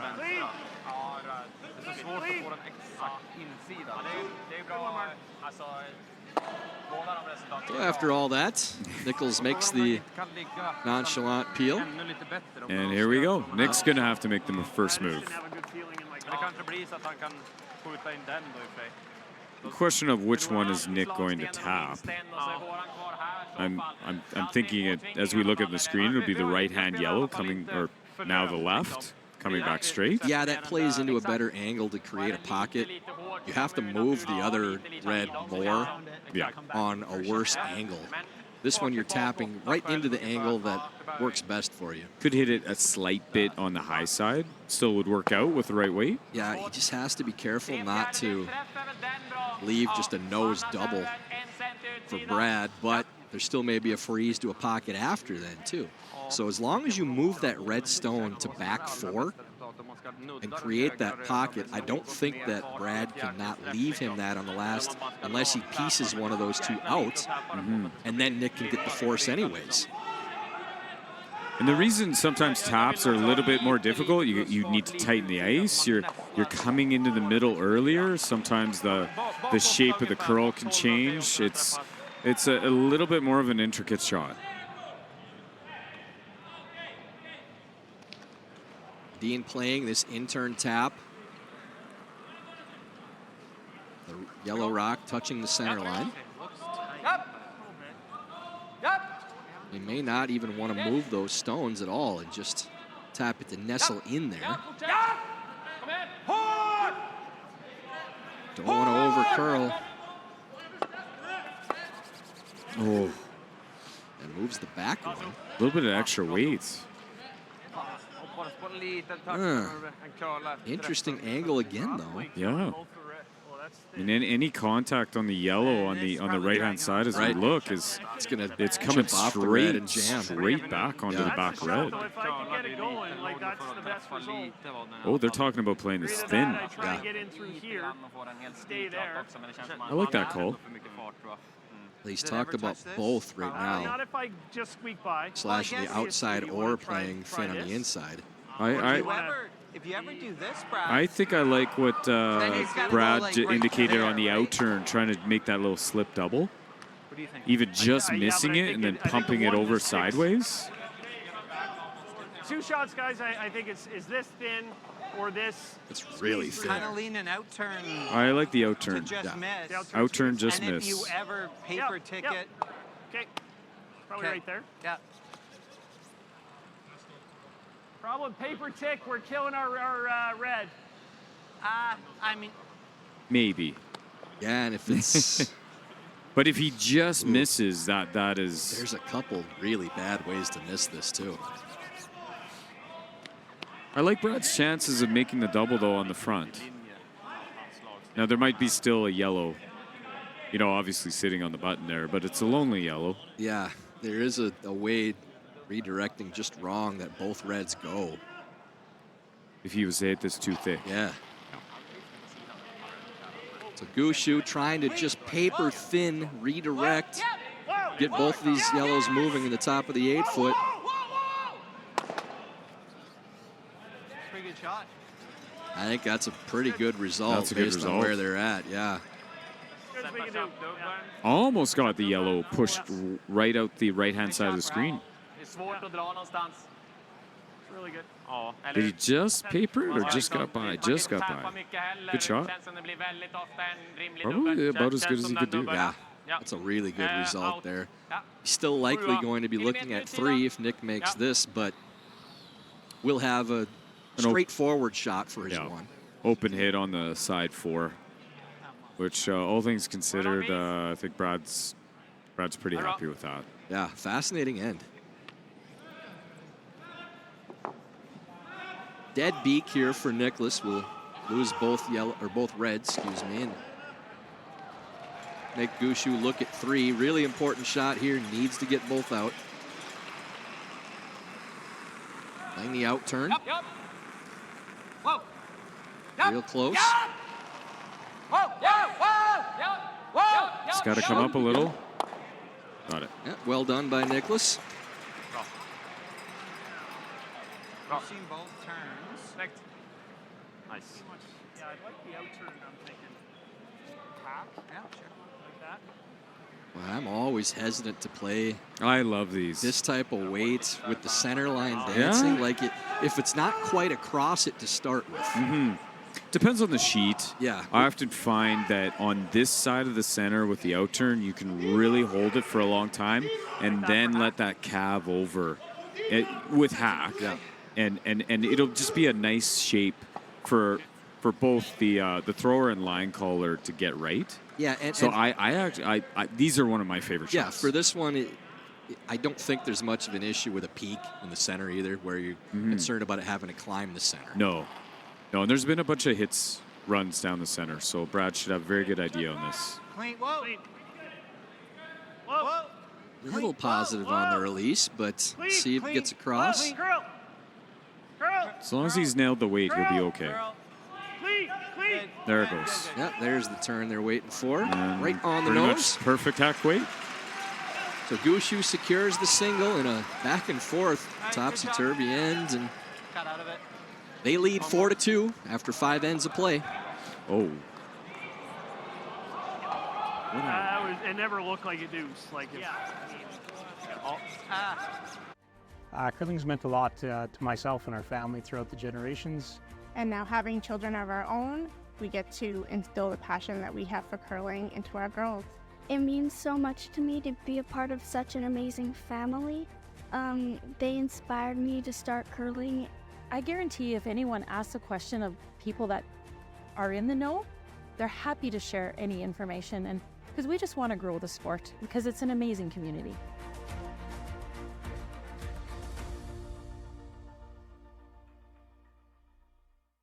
Men annars är det svårt att dra mot Chase, de blazar ju där. Ja, i och för sig. Man kan ta is på linan. De blazar faktiskt där. Vi spelar lite mjukare på. One of the more interesting ends we've had in a while with rock set up where everything was. Team Gushue ends up taking the single at the hack weight against 3. Leads 4-2 on Team Edin. Tyler George here with Mike McEwen. Everyone a little distracted by the sheet next to our feature game on sheet B. A flash by Brad Jacobs on their last. Had an open hit for 5. For at least 4. 4. And a measurement for 5, but he rolled out. Yeah, so I mean the 3 is probably put you in great shape to win, but that biter, if that is on, would be a 4 for Yannick Schwaller against Brad Jacobs. That game 1-1 to the 5th end. Corner guard up again for Chris Sundgren. Full 12. Jag tycker tendensen börjar bli starkare på att banan lutar lite grann. We're just watching the measurement. That's about as close to being in as it could be and not. They're still looking at it even after the measurement. Mark has walked away with the biter stick already, so I think it just ended up being 3. Maybe visually it looked on, but yeah.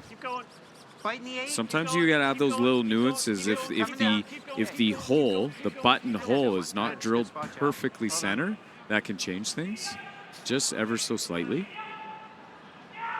Two good ones from Jeff Walker, starting off this 6th end for Team Gushue, right in the top of the 4-foot and the top of the 12s. Sundgren throwing in turn now, opposite side corners.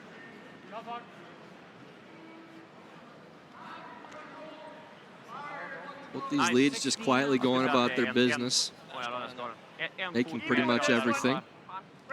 Yeah, good setup from Sundgren. And again, Jeff Walker lining his up too. I mean, as a skip, that looks music to my ears. How those two reds are really positioned. Yeah, it's dead perfect from Jeff with the depth of both of those shots too. Pretty much full 4 and then full 12s. So now Brad can kind of get back in the same mode where they were, trying to guard and make. This is really out there. Yeah, this has got to turn a bunch. Does not want to leave a chase on the one in the top 12 if Brad can avoid it. It'll get the play to the corners quick. Unfortunately, that's not good. That is not a good guard. No. That's actually useful again for Edin. That's too. actually, yeah, it's a guard that he's not going to have to hit. I don't know. If I'm Jeff, I'm looking at Brendan like, hey, come on now. I put those in perfect position. Those things should be there for like 3 more shots after this.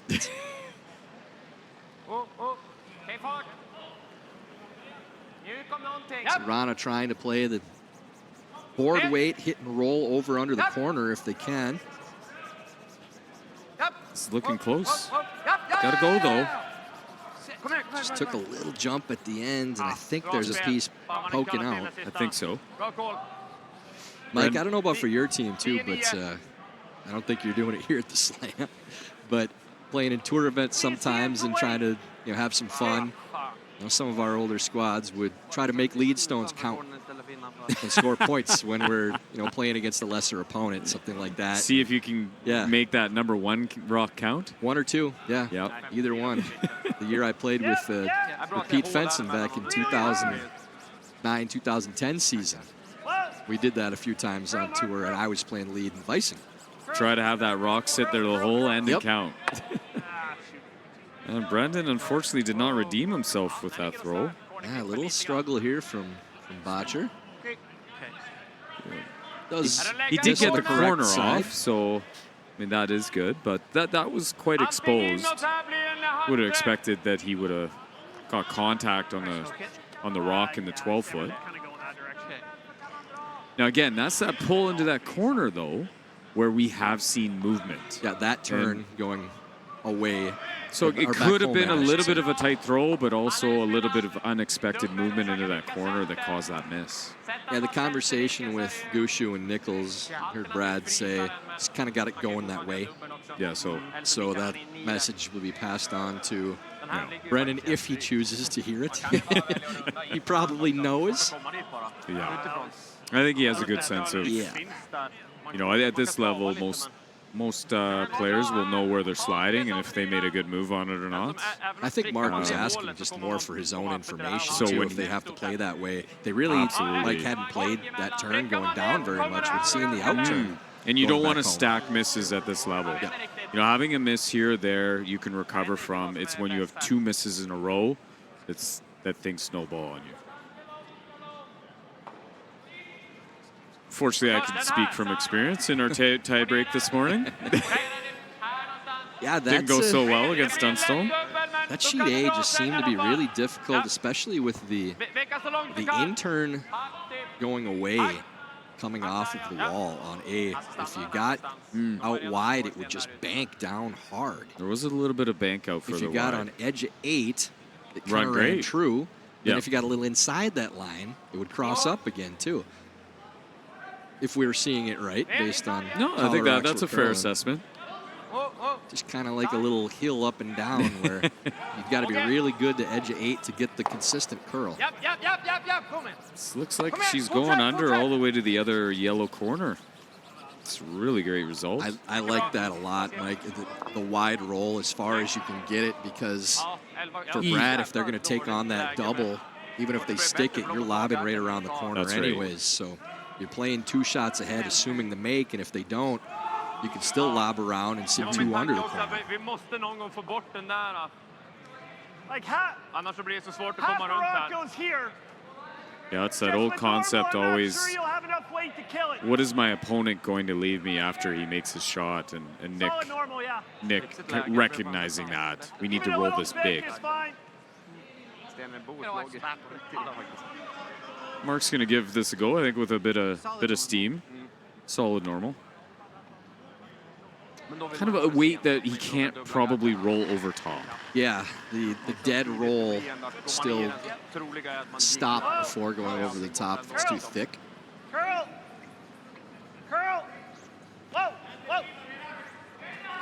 Hard, I think he's going to like this. A lot. Oh, baby.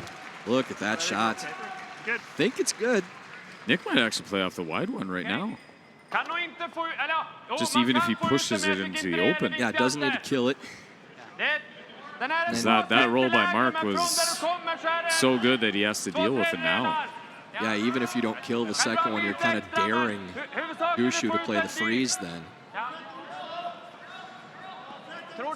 Or through the hole. Austin's going to have to throw a fair amount of smoke at this to move it enough. And not his forte, obviously, so unfortunate. About 3/4 on the inside. That look about right? Yeah, even that's probably about right. Yeah, no thinner. Eriksson with the burner. See how far they can get that other red moving. Good shot. Yeah, not a bad He result. pushed it into the hole. Yeah. Which that's better than pushing it behind the red center. Pretty good result, I think. Yeah, Brad kind of has to draw now, too. Full 8? Yep. Yeah, we want to outcount this one. Things are starting to develop. We'll see. Oscar's next shot is probably a really big shot here if Nick gets a chance to look at a 2 or 3 ender. Might come down to Oscar making something great again. This side of it.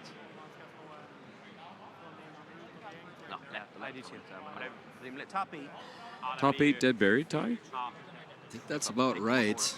Wouldn't go any deeper.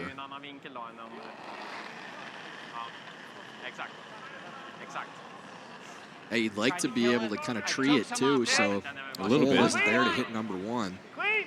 Yep. Line. Yep. So if anything, you're overburying just a touch. Hard. Line. Hard. That's not going to be a problem on this line. This is really moving.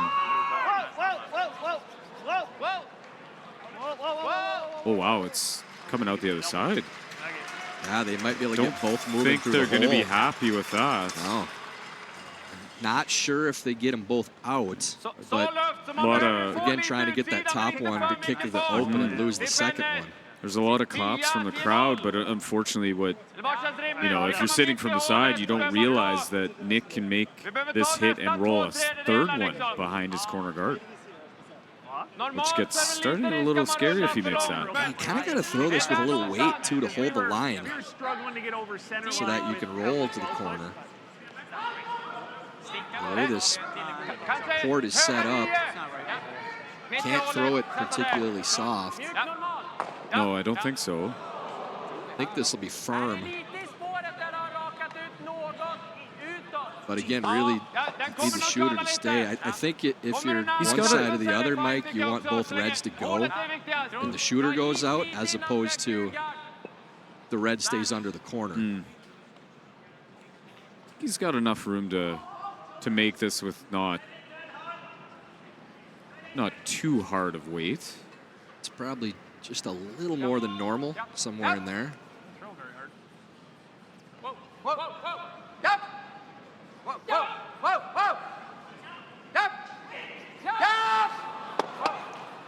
Pushed it right in the open. Perfect roll. There's that lonely red. Things are cooking now. None of those yellows are going anywhere right now. I was just wondering if you can get here. No. Let's just get behind this. No. Try and get overburied behind the It's Brad in a situation where the best guard is another one in as a counter right now. Try and get it overburied. Yeah, fully. Basically the same draw that Mark Nichols was attempting. Mark making it great weight, but over curling the first go. And Brad calling for the overbury too. He wants to get this all the way under the yellow guard. Well, it will, but then he rolls in front of it, Jeff. So I want to get it. I'd love to get it a little bit over.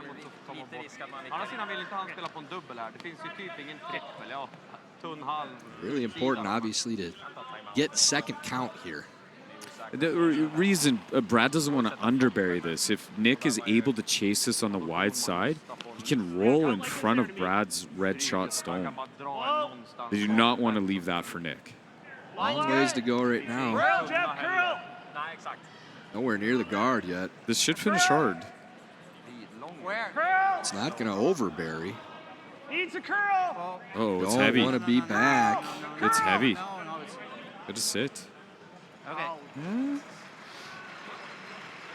Have to take a look at that one from the Yeah, long not view sure. before we decide if it's good. If it's good or not, yeah. Just a little heavy, guys. Sorry. I would have liked that about a rock or so higher. Boy, is there a lot of finish over the line. Yeah. Those are screaming in there. It didn't look like Brad was actually going to get buried enough at one point. But I think that's the one you have to hit. That's dead under. I think Nick needs to go after it, though. Back line.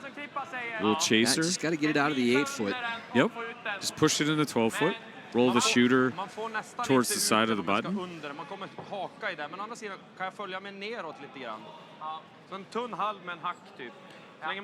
Honestly, if Nick makes this shot, Brad probably has to ignore it and draw back to where he was trying to go in the first place. Yeah, it all depends and on... concede too. Yeah, it depends on how high this would be if it goes stack.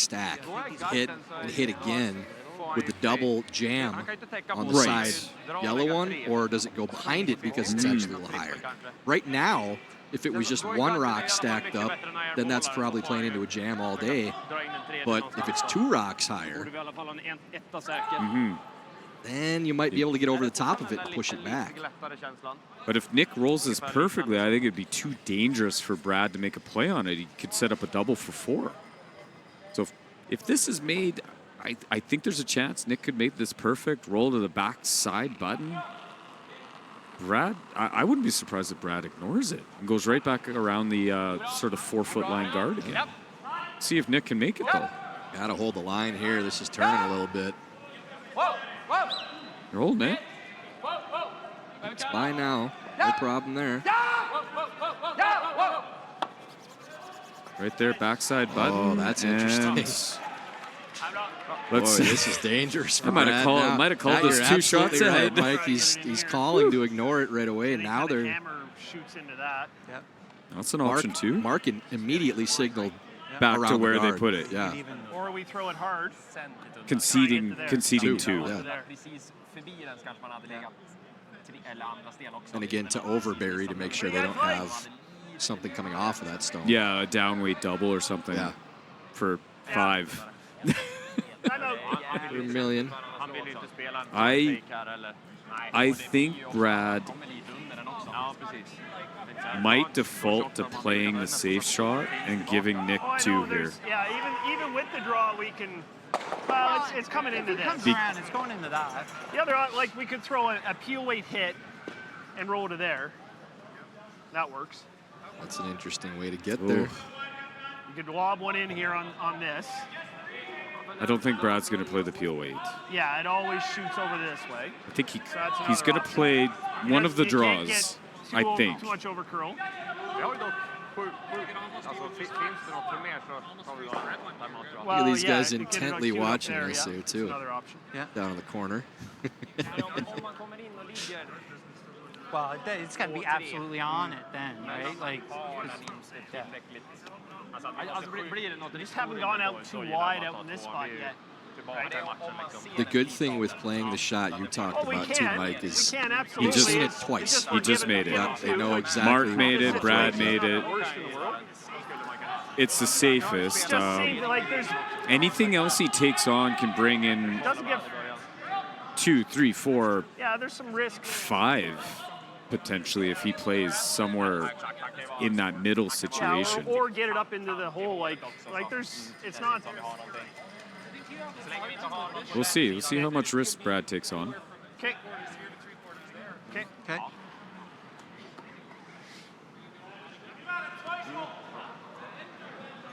So they're playing it to. They're playing a draw. Center line. The sort of second draw that we saw indicated.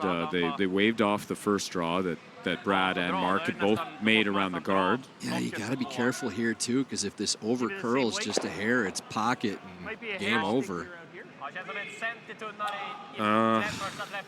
So if it's going to over curl, you kind of got to go and go a little deeper, right? You're right. If it does over curl, like you mentioned, 5 in this situation would be kind of a lights out. Very likely.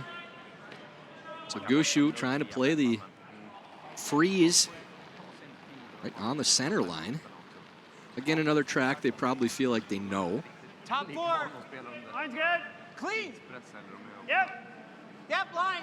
Yep. Yes, line. Yep. Here it's starting to hook now. Over curl is not what they want, Mike. Yes, you gotta go line. Or to corner on that stone. They have to move that stone on this line.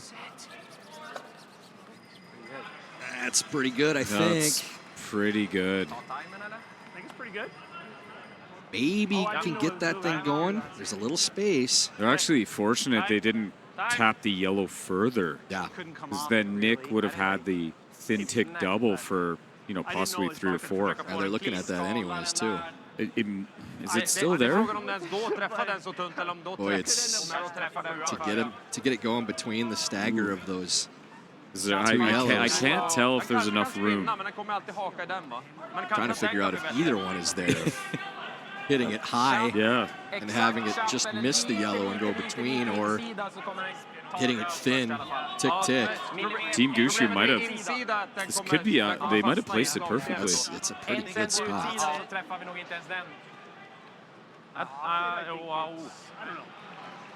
How about smash the corner in and try to get it to spin over between the two? It's kind of coming the wrong direction, though. It's heading towards their wall of 3 yellows, with that spin. It's going that direction, so... Well, they are sitting shot, too. So, I mean, if they're difficult, but you could draw for 2. That might be what they play, actually. Oh, shoot that. Okay. Yeah, that's creative. It would just be for 2, but... Yeah, it's just walking there when it's I feel like rather than shooting that in there, you could just draw there. Do you have to come through the port to draw there? Can you just miss the red and get the side of the button? I think so. It's a tough spot to hit. You're on the amount of the button you need to get to score for no time. It's definitely finite, yeah. Everything, all his choices for Nick Edin look pretty finite. Yeah, and I mean, if this taps, as you said, Mike, the yellow a little more or makes contact with that red first. Yeah. That yellow gone another 3 to 4 inches, Nick would have had room. But honestly, I think they made it about as good as they could. I think they're talking about drawing the button. You know how good the shot was by how long this took to decide. Yeah. This is an incredibly tough draw, too. What an end. Yeah. Last 2 ends. No kidding.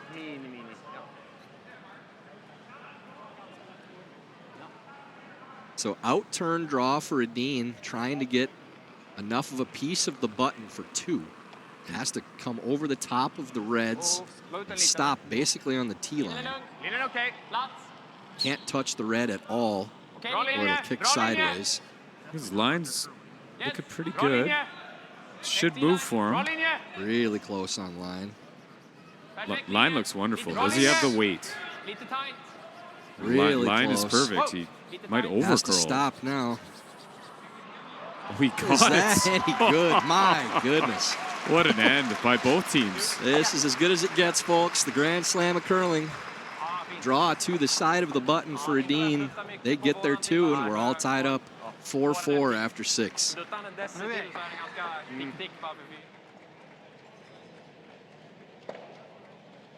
When it comes to the game we love, having the right gear makes all the difference. Gold Line's new curling shoes and brooms are a game changer. The shoes, unbelievably comfortable. And the brooms, lightweight and effective, giving you control on every sweep.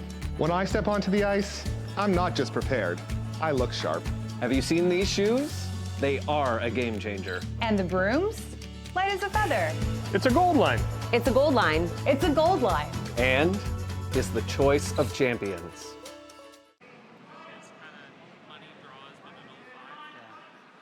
Kicked hard. And, yeah. Okay. All right, let's play a good end. See if we can get a point here. Like, they're going to double stack again.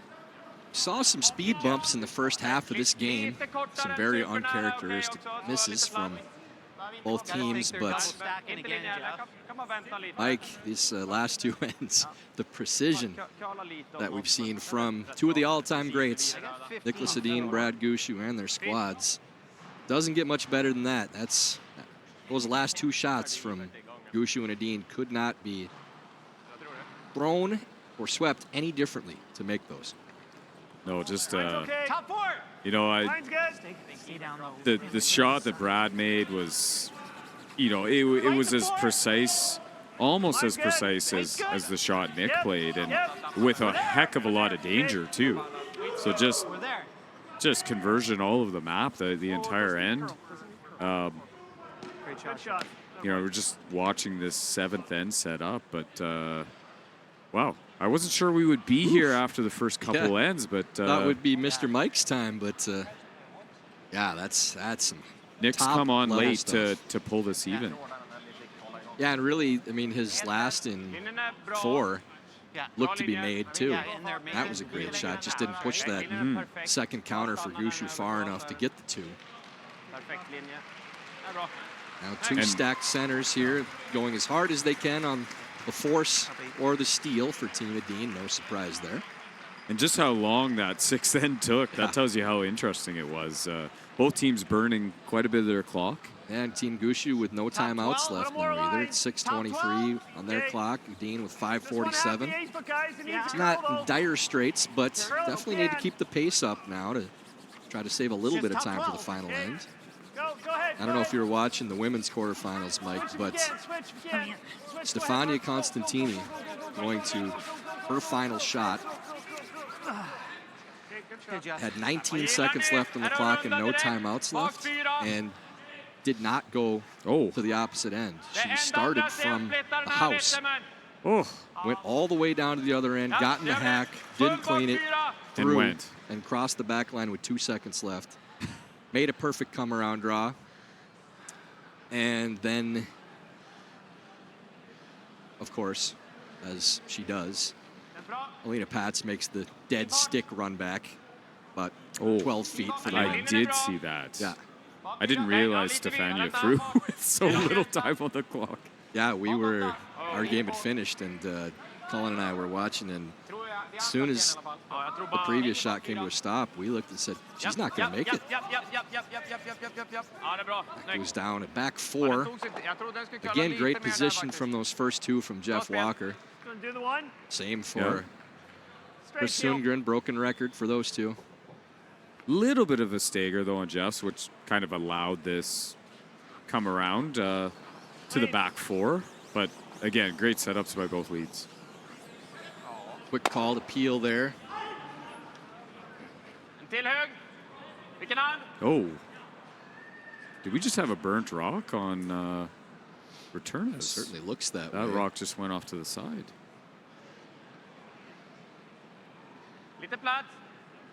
Seen a few of those this week. You know, Armand looks a little.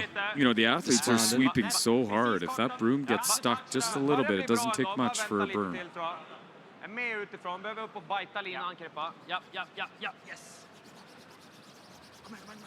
This one is to finish a little bit. I think you're going to see Gushue take a run at the double peel this time. There's enough angle. This thick side of 3/4 should be about right. Yeah, that should be good and should miss the reds as well. So that little bit of stagger will allow Botcher to play this double peel. Really good. Great shot from Brendan. Great shot. Okay. Edin going right back to center guard regardless. Vilken längd? Hake eller? Vad sa du? Hake, ja. The simple shots here too, Mike, allowing both teams to bank a little bit of time for the next end. Very important. Yeah, you definitely want to be in the hack, ready to go. But Shooter out there, nice too. try to create enough time and space where, you know, the heart rate, you're settled. 'Cause these straightforward shots can be missed, especially the guard placements. Yeah, still important to go through your normal routines, not rush through things, but just to be ready. Save those couple extra seconds on each shot.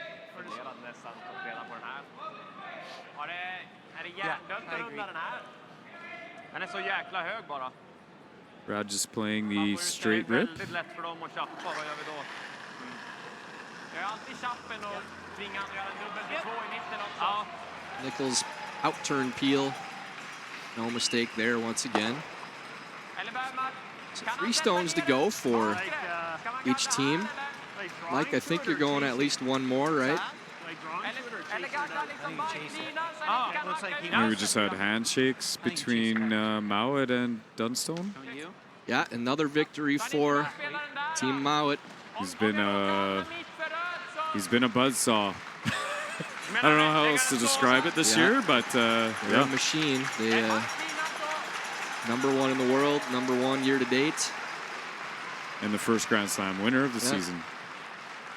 Undefeated in the slams, I believe, too. Didn't lose a round. He qualified A in the He has not lost a game in the slams. That is correct.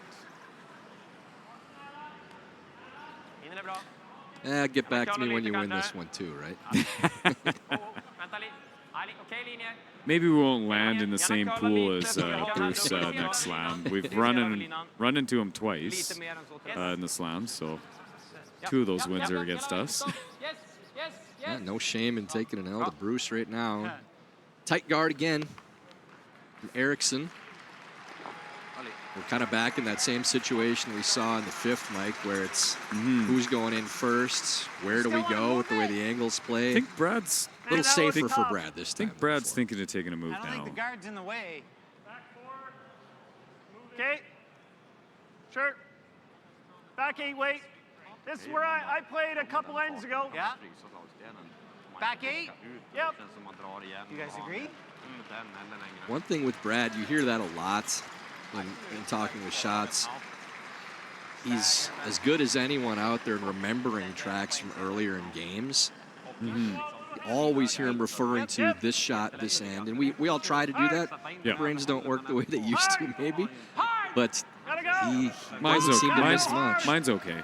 I'm speaking for myself mostly. Shooter. That took off on them. Oof. I don't think they were expecting that much curl. Weight looked in the ballpark. That might be a little unfortunate for Edin too, that rolled where it did. Yeah, that's an in-off opportunity for Brad. Sure is.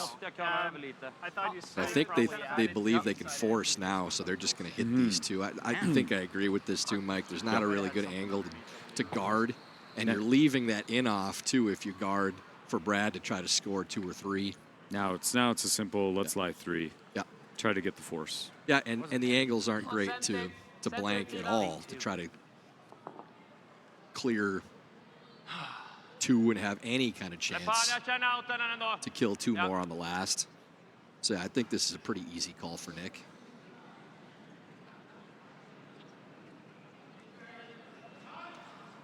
First half of the game, not what we expected. The second half exceeds expectations.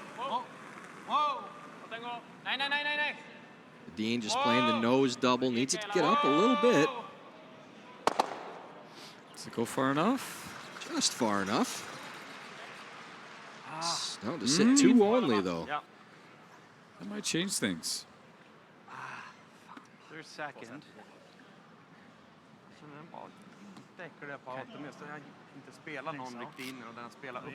You see any other good options? Not really. Like, he's playing this again, right? Yeah, we could play the double, and then he hits that for 2, lies 2.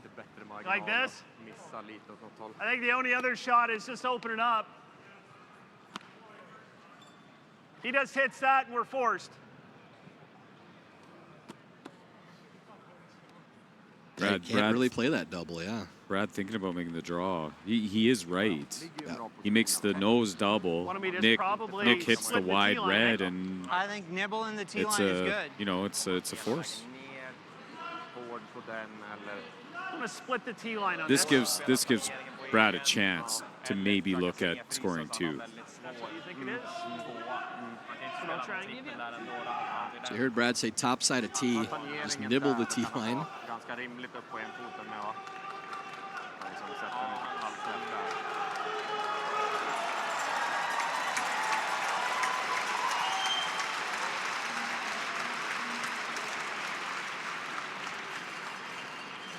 Gushue playing the in-turn. Trying to get to top side of T line on the button. Line's good. Room. Close, Jeff. Lot of room. Taking its time turning over here, Mike. We expect it to look hard, but is this going to turn over enough? There it goes. 14-2. Needs to settle a little, too. Keep curling. Okay, great. Geez, not enough. I don't think so, yeah. Oh, that's... Back house weight, you can tap that out of the forefoot. You can get low. Yeah.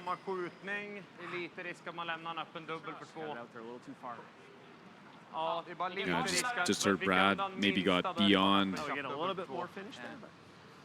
where he wanted to throw that. Yeah, it did finish, but just took its time. Didn't get to that curl as early as Brad expected. Great weight. You know, looking at this visual, it's actually a very difficult tap. Well, I think so. So Nick's actually looking at the run instead. As you can see, it is an edge under. Yeah, but you need this to stick, playing it, so you can't overthrow it. It's if he makes the run, it rolls out, then Brad can take on the double for 2. The shooter won't outcount that red in the side of the 8-foot. So it's got to kind of control this run a little bit. But boy, if they ever hit just a smidge high, sliver high, I could get Gushue in some trouble here. Just a firm weight here from Edin, trying to slash their yellow in. Got to hold it. Oh, and does roll out, so there is a double for 2. For Gushue, he has to take this on, really. I think so. Quarter rock. Just want to draw for 1, or you want to take it on? I'd be awfully surprised if he doesn't take this on. Me too. I think he takes it on. It's thin. It's thin. Yeah, it's. You're good enough. Come on, Brad. Okay. Wow, taking the point. So that tells you, like, he's taken into account but I think the shooter flies their numbers in this situation too. He doesn't think the odds of making this shot are worth playing it, as opposed to taking the what we normally would say is what, about 58% advantage with up 1 without, somewhere in that range. So the stats vary by team, though. Yeah. You know, we don't know their number. Exactly. We're saying just in general. And Brad might be taking that into account. I'm sure he is. Yeah, there's no possibility that Brad doesn't know what their numbers are up 1 without. So they are playing. There would be, I think, More line. as a conversation piece, there would be a lot of teams playing that double. Yeah. Split the T. And there might be some that just rip that rock out, too. They don't care if they miss the double because they're fine with giving 1. 14-3. 14-3. Doesn't look heavy. It's got to go a little bit. Good. They do get their one. So we'll get the most exciting end in curling. Team down one with the hammer in the 8th end. The cat and mouse game continues with Brad Gushue and Nicholas Edin. 5-4 Gushue on to the 8th. Ah, sorry about mine.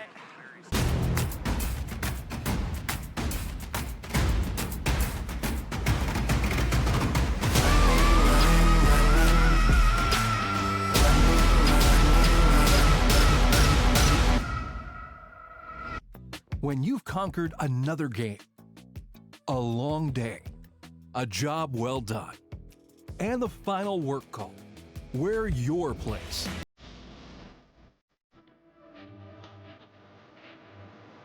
Come as you are and fit in comfortably.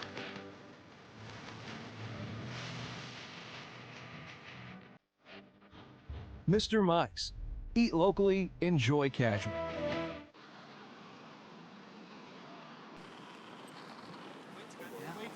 Gushue elects to take the single instead of taking on the thin double. In the 7th end, we are back for the 8th end of our feature matchup here in the quarterfinals. The Co-op Canadian Open.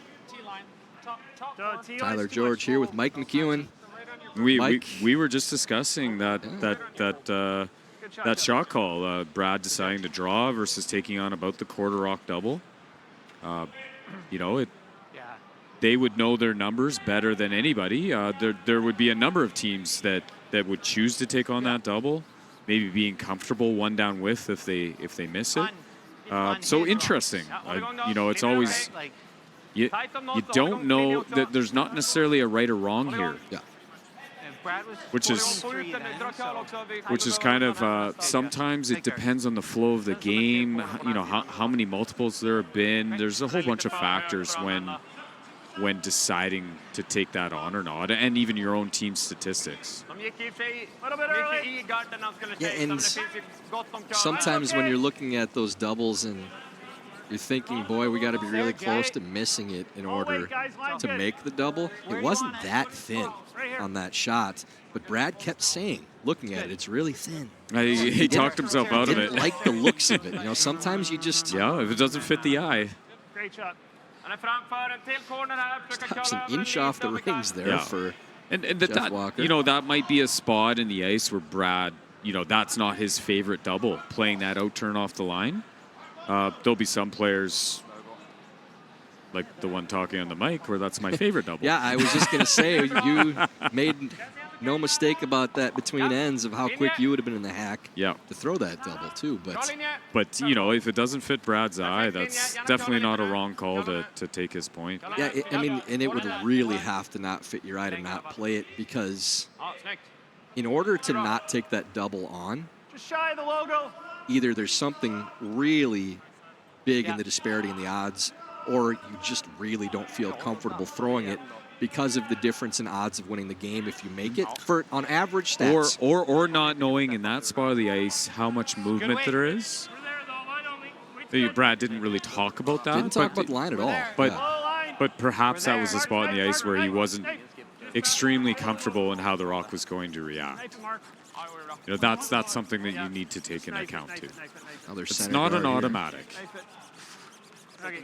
This is going to be a little tight to the other guard here, and Edin can get both those moving and keep the shooter.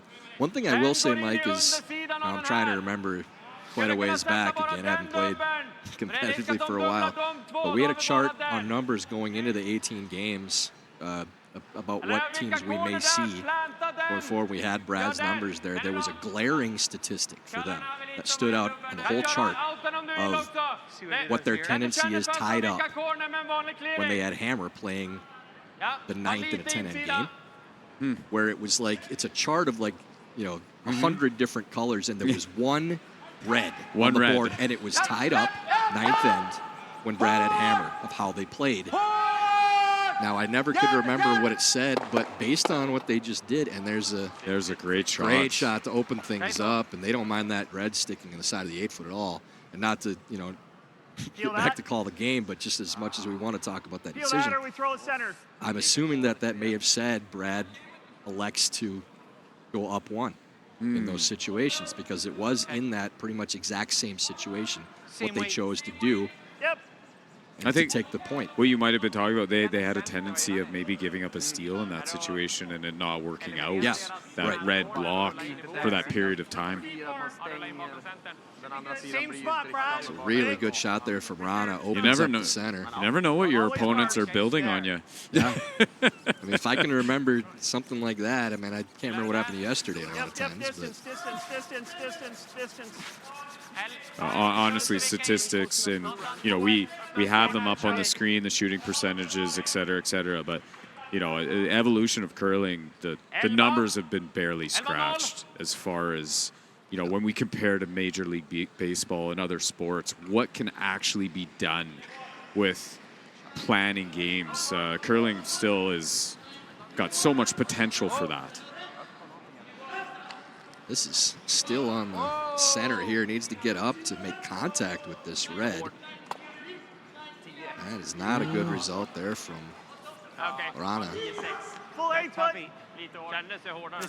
So they were trying to open up that draw path and get the roll underneath the center, and I guess did open up the draw path. Unforced error, though, not saving that shooter.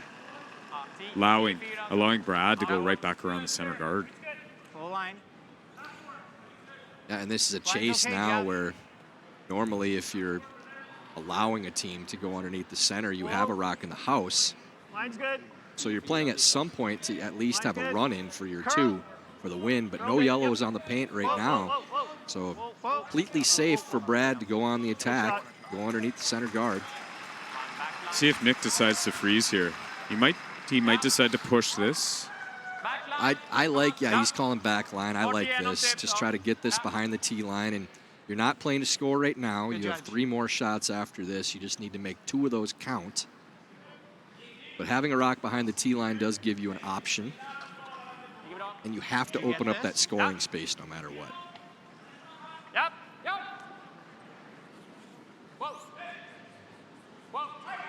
Whoa. Köra. Rakt. Rulla ditåt.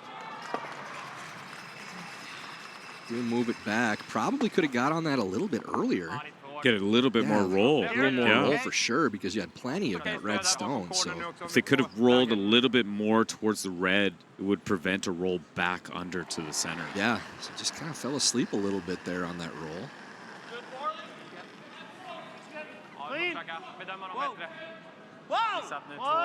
Nichols playing the intern, hit and roll now.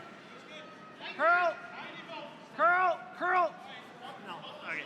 Good throw, Mark. Doesn't get underneath. Heavy. Okay.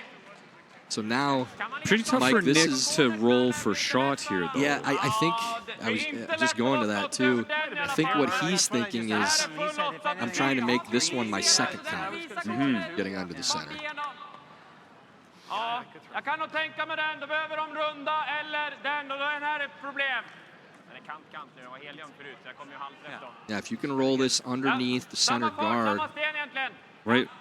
I don't think Brad's taking on the run. I think he's probably trying to wrap around it because he can sit 1-2. But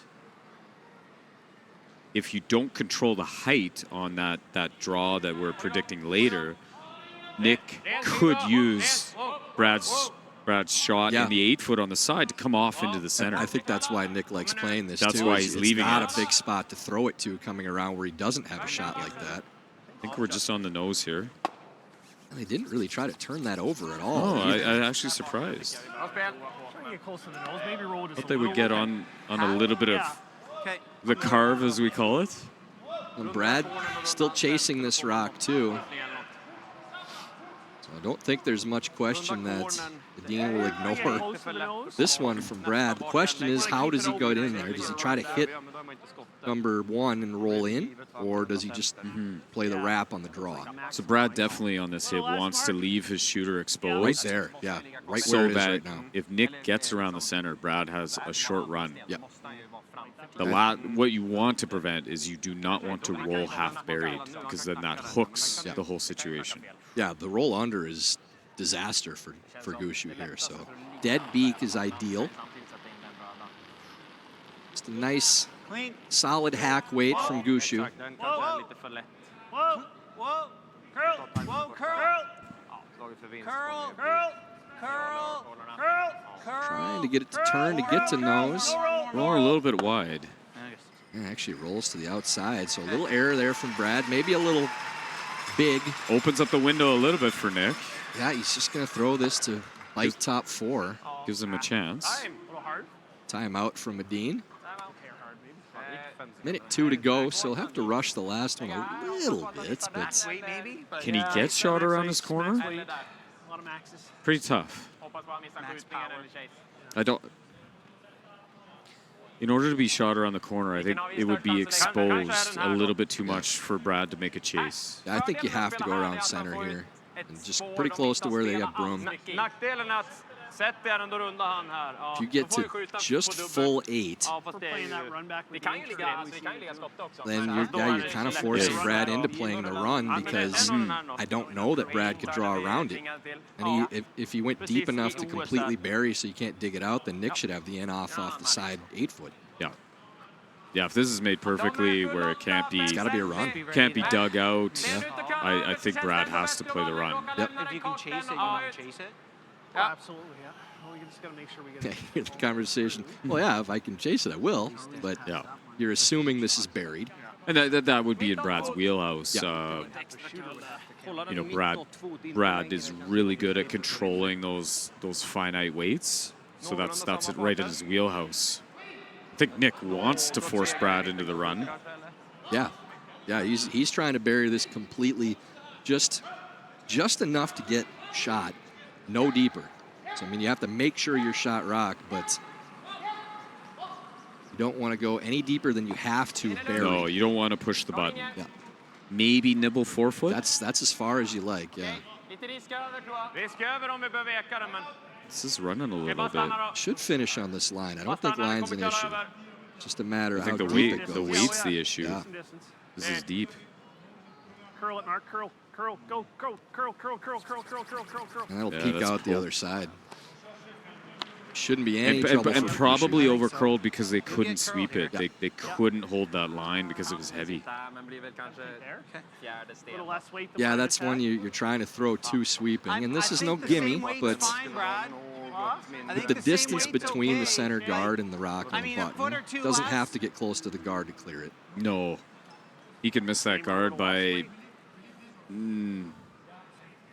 at least 4 or 5 inches and probably be okay with the amount of finish that's in the spot. I think Brad will just be throwing somewhere between the back line and the hack. What do you think of that ice? It looks like lots.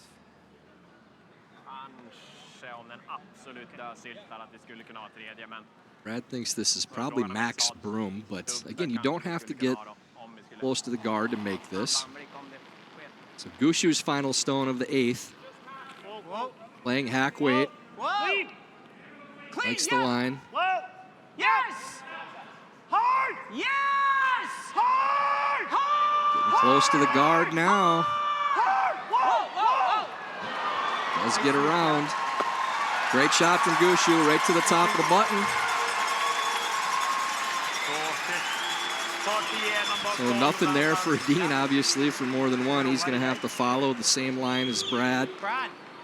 Yeah, just not able to set up anything. You know, plenty of rocks to work with, but they just weren't able to set up anything precise. Yeah, that shot by Rana that really just ticked and rolled through. If you're going to play that, you absolutely have to stick around in the house, so Brad has to chase that rock. That limited Nick's opportunities for sure. Basically, never got an opportunity to go around the corner after that. So final stone of the 8th. Edin just needs to move this stone out of the 4-foot for his single. A little wider Broom than what Gushue had. Probably a little less weight because they don't need to kill. They like the line here. It's going to move it 2 feet. Just kind of a heavy clean here from Rana. Doesn't look to be a problem. So why not play another end after all this? Fantastic game. 5-5. Gushue and Edin will go to the extra end. Gushue with hammer.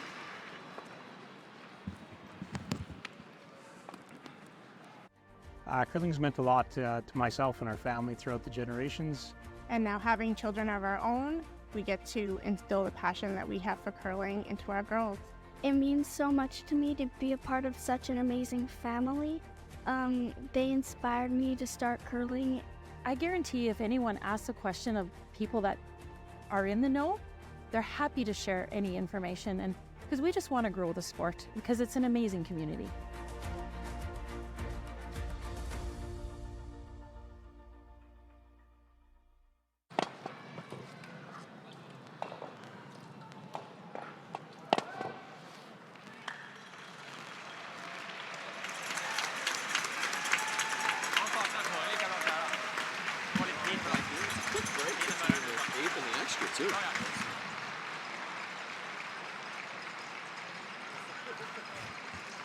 We are back for the extra end. Tyler George here with 7-time Grand Slam champion Mike McEwen. Boy, Mike, this is, sometimes you just got to take a step back and enjoy the moments. Obviously, you prefer to be out there, but man, I mean, as somebody who lives and breathes the game, you know, some of these matchups, the back and forth battles, it's not a bad time to have the best seat in the house with the headset and get to bring people along for the ride. Is that on the line? Oh, newbie. Hey, you got so excited you had the wrong headset. I had the wrong headset. I thought there was something wrong here. Yeah. But yeah, just to sit back and watch these, you know, particularly the back half of the game was exceptional. Full floor, all you. Heavy clean. We're kind of wondering, the first half was, you know, was Nick going to recover from some really abnormal misses? Yeah. And, you know, it's been nothing but great shots from both teams in the back half of, you know, from 5 through 8. Good judge. So over on sheet A, Joel Retornaz takes a 5-4 victory over Ross White. And Mike, it's just a sliver away from an angle run-in double for White. That would have been for 3 for the win. But instead, they are out. Joel moves on. Yannick Schwaller at 6-1 victory over Brad Jacobs. And again, Bruce Mao at 6-3 victory over Matt Dunstone. Our feature game, the only one still going. Great shot, Jeff. Here in the extra end. Nothing new for these two leads. Chris Sundgren, 2 perfectly thrown center guards on the center line. And he doesn't miss much. Boy, he's good. Yeah. Neither does Jeff. It's the consistency of these two. It's a skip's dream to be able to set up the end the way that these guys can. It's honestly, it's, you know, it's so essential to be able to have leads play at this level. Low for short, low for short. Yeah, I've made a point to, this is stopping well short from Walker as we gave a little broadcaster jinx there. So that's definitely not where they wanted that stone. But for Chris Sundgren in particular, Mike, we've mentioned numerous times here that, you know, Nicholas and even Oscar with their accomplishments get all the accolades, and Rasmus Rana, you know, from when he joined the team to now, you know, the incredible improvement to become one of the best players in the world. But Chris is kind of the unsung hero, and the lead tends to be that way for just about any team. But just how consistent he is, and Nicholas spoke to that too when he was in the broadcast booth with us, that how much easier it is to dictate the game, having a lead like Chris. I know. Can always set things up, and Rasmus Rana right on cue. I know of, you know, having played Chris for, you know, let's say the last decade or so, you stand back there and you're like, would this guy miss and just give us a little room? Yeah, can we actually control things going to second stones for once? Big shot for Brendan. Yeah, see if he can get both these centers moving. Ooh. Okay. Okay. It's a little unlucky. Kind of like a single peel happened. Yep. Shooter did go off and did not take the draw path away too, which for Gushue is very important with how these are set up.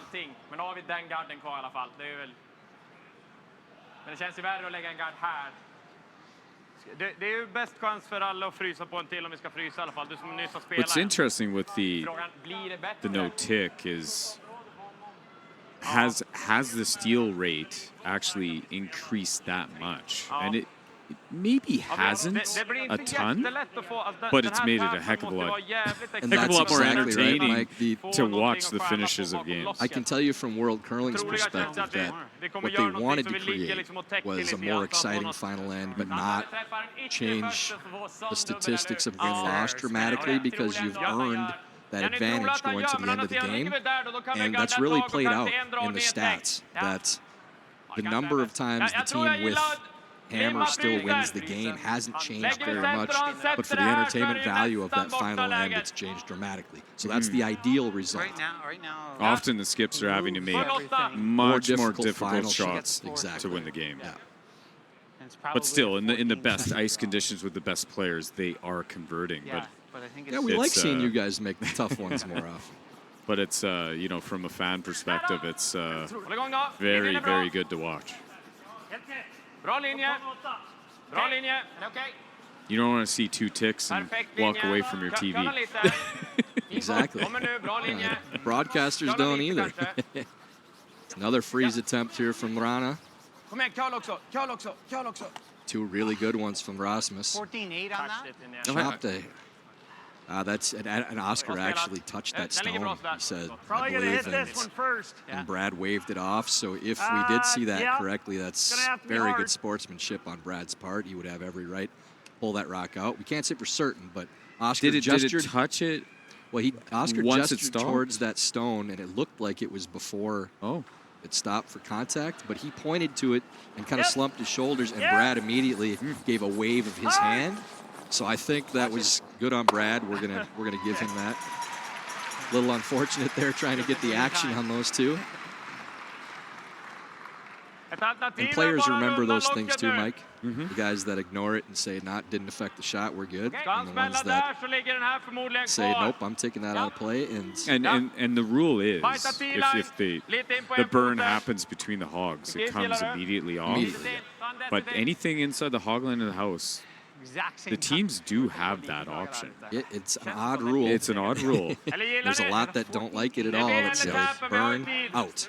Then we don't have to deal with these types of things. But then you remove that exact situation there where Brad knows that didn't change that shot at all. Same as what he threw. And he doesn't want to materially affect a great game that we've seen because of something that shouldn't have had any effect on the shot, even though it was well within his rights to do so.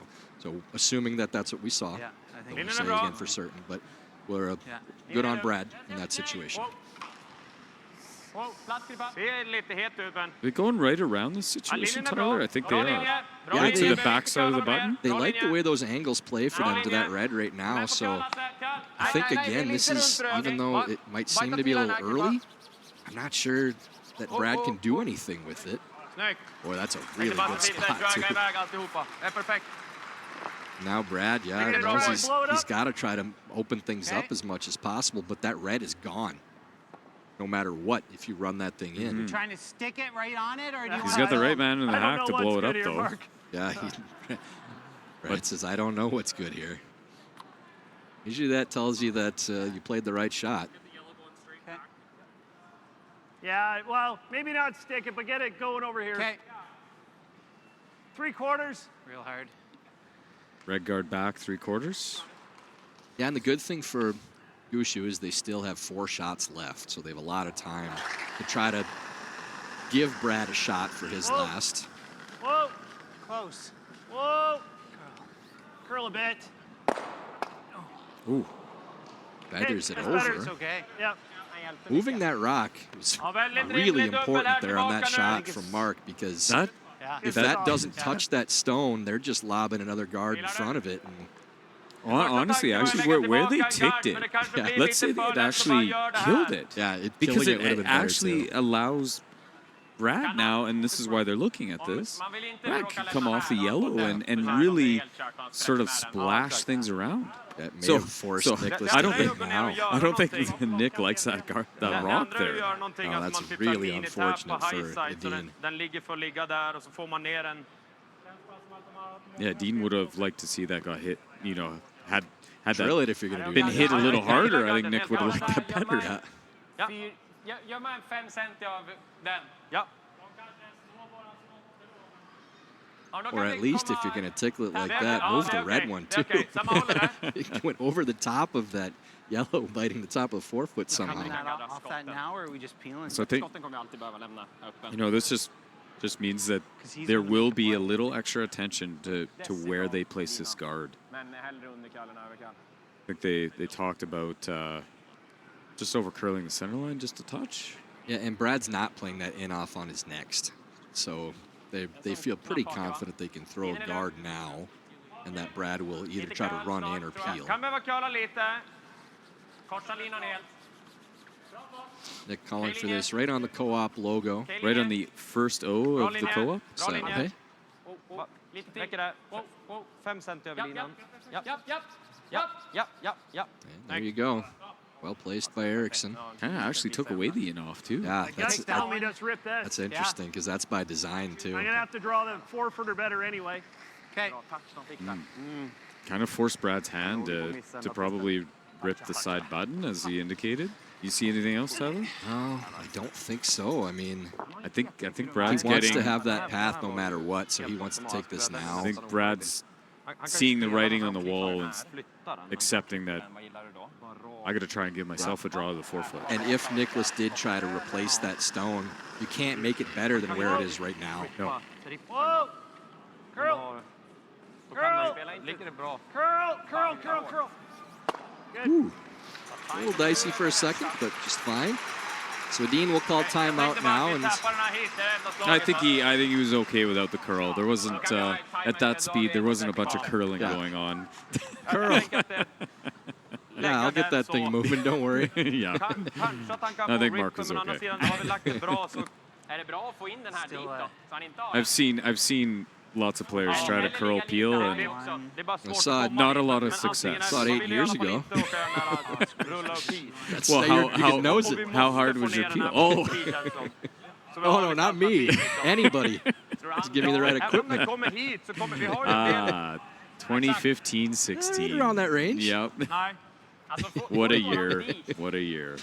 Would have loved to make that joke with our there might be here in the booth. There might be a podcast podcast on that. Support Broom Brothers and John Cullen. Yeah. You're welcome, brother. If you look up John Cullen, you'll find a nice podcast on Broomgate. I hear it was well received. Very well. Yeah. I think Brad Gushue and myself, we make a few appearances in it. Ser vi att den är nära så optimalt 1 cent i utsida. Exakt. I really enjoy that you thought I meant I could get it to turn over, like when I was. Well, I thought you meant that your peel was like about 9 seconds. Oh, if I'm throwing it, sure. Slow peel, well, that makes sense. Then we could turn that over because it's not going that fast. Yeah, it's a joke either way. I've seen you throw it harder than that time. Yeah, I'll get that 7.5 up there, no problem. So Nick's looking at trying to tap this red stone. Move that to back 4, at least, I think. Backside a button, maybe, too. But they really want it to stay gunned up. The 2 yellows need to be lined up to that red. That's right. Another one of those line and weight shots. God, both of them. What more do you want? Det är okej. Tappar inte för långt. Wants to be just 4/5 high, if not a little It's got a more. curl touch. Oh. That's pretty good. Is that any good? Oh, that's really Maybe good. tapped it a hair further than he wanted, but Yeah, but where does Brad go? I mean, you can't blast it. It actually drags back on the red. He could blast it, though, and just sort of open up more of the 4-foot. that's why that I shot think. that Nick played with that guard over off the center line was so smart, too. Can Brad get that? If he blasts it, can he get the top 8 one moving to the right? Just to open up more of the You button? can still tap it, roll, and it might be staggered. I'm not sure. I can't tell the spacing between them. There's none. Those are touching. Nothing's dragging harder than If that. we try and No. squeeze this off, this one's So- probably planting there. Then he goes here, and we don't have much of a shot. Okay.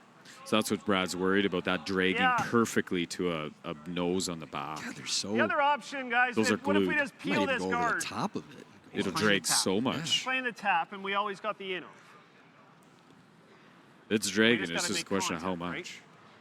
Now, if he taps it back here, I would bet, if I had to, Mike, if you hit a third, you think you could pull it It almost? would make contact with the red, but I don't think it would stick. It would actually go out the side. It would go out the side, yeah.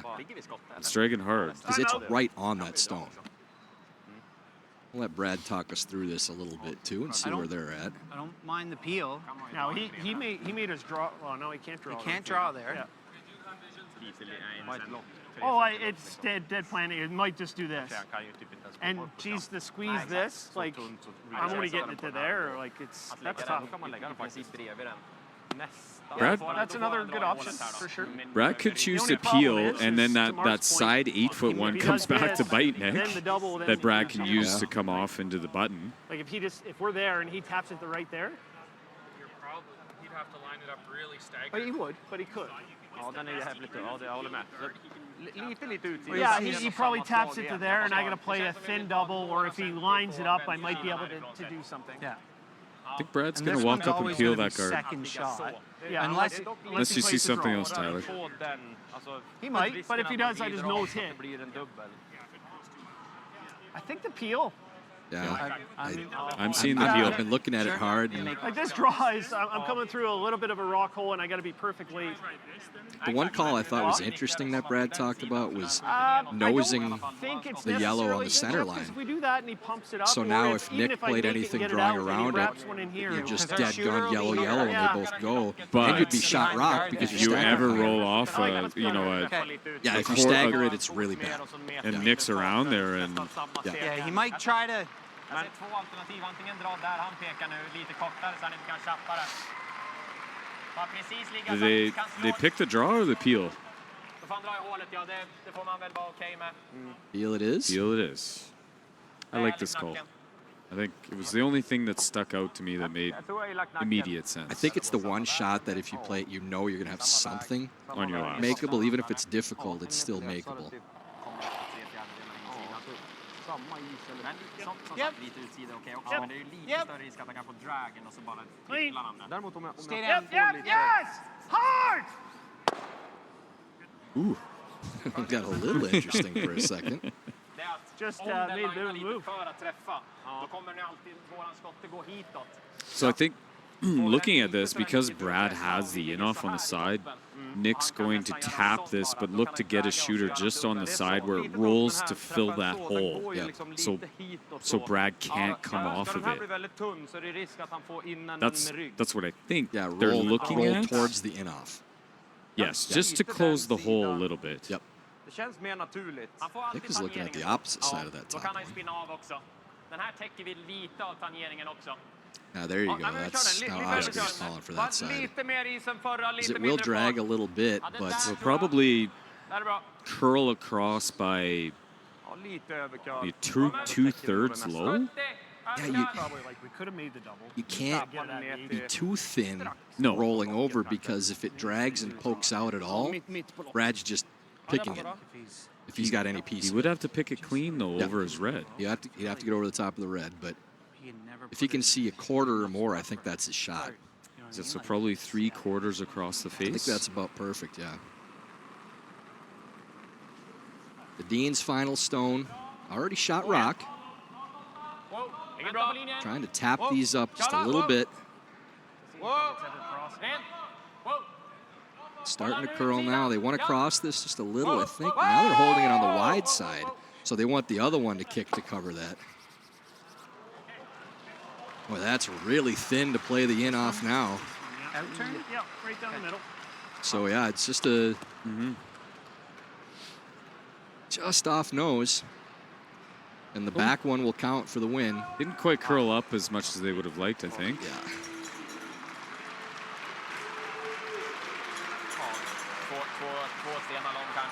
I think this is a far more makeable shot than Brad expected to have. Yeah, he wanted this last shot. He would have taken this in a heartbeat. Really pretty big spot he can hit there to make it. Just has to avoid the red. Okay. Almost hard to miss this low. Just how those rocks are staggered. Final stone of this Clash of the Titans. Brad Gushue playing the double. Yellow. Trying to hold it to make contact with the Oriello. And does just far enough. What Whiskered it. What a finish. What a game. The crowd goes crazy. Fantastic game between Gushue and Edin once again. Final score 6-5. Gushue takes the victory. And Mike, 4 ends of kind of shrugging our shoulders, and then 5 ends of leaning forward in the seats. Fully intent on watching this fantastic matchup. I told you that was hard to miss low. He tried. He couldn't quite get there. But Gushue does move on to the semifinals. So Mowat, Gushue, Schwaller, and Retornaz booked their tickets to the semifinals. And they'll be right back out here tonight at 8 o'clock, both women's and men's semifinal matchups. We will be back with couch curling coverage for the 8 p.m. draw. For myself, signing off until I see you again in St. John's, Newfoundland. I'm heading home.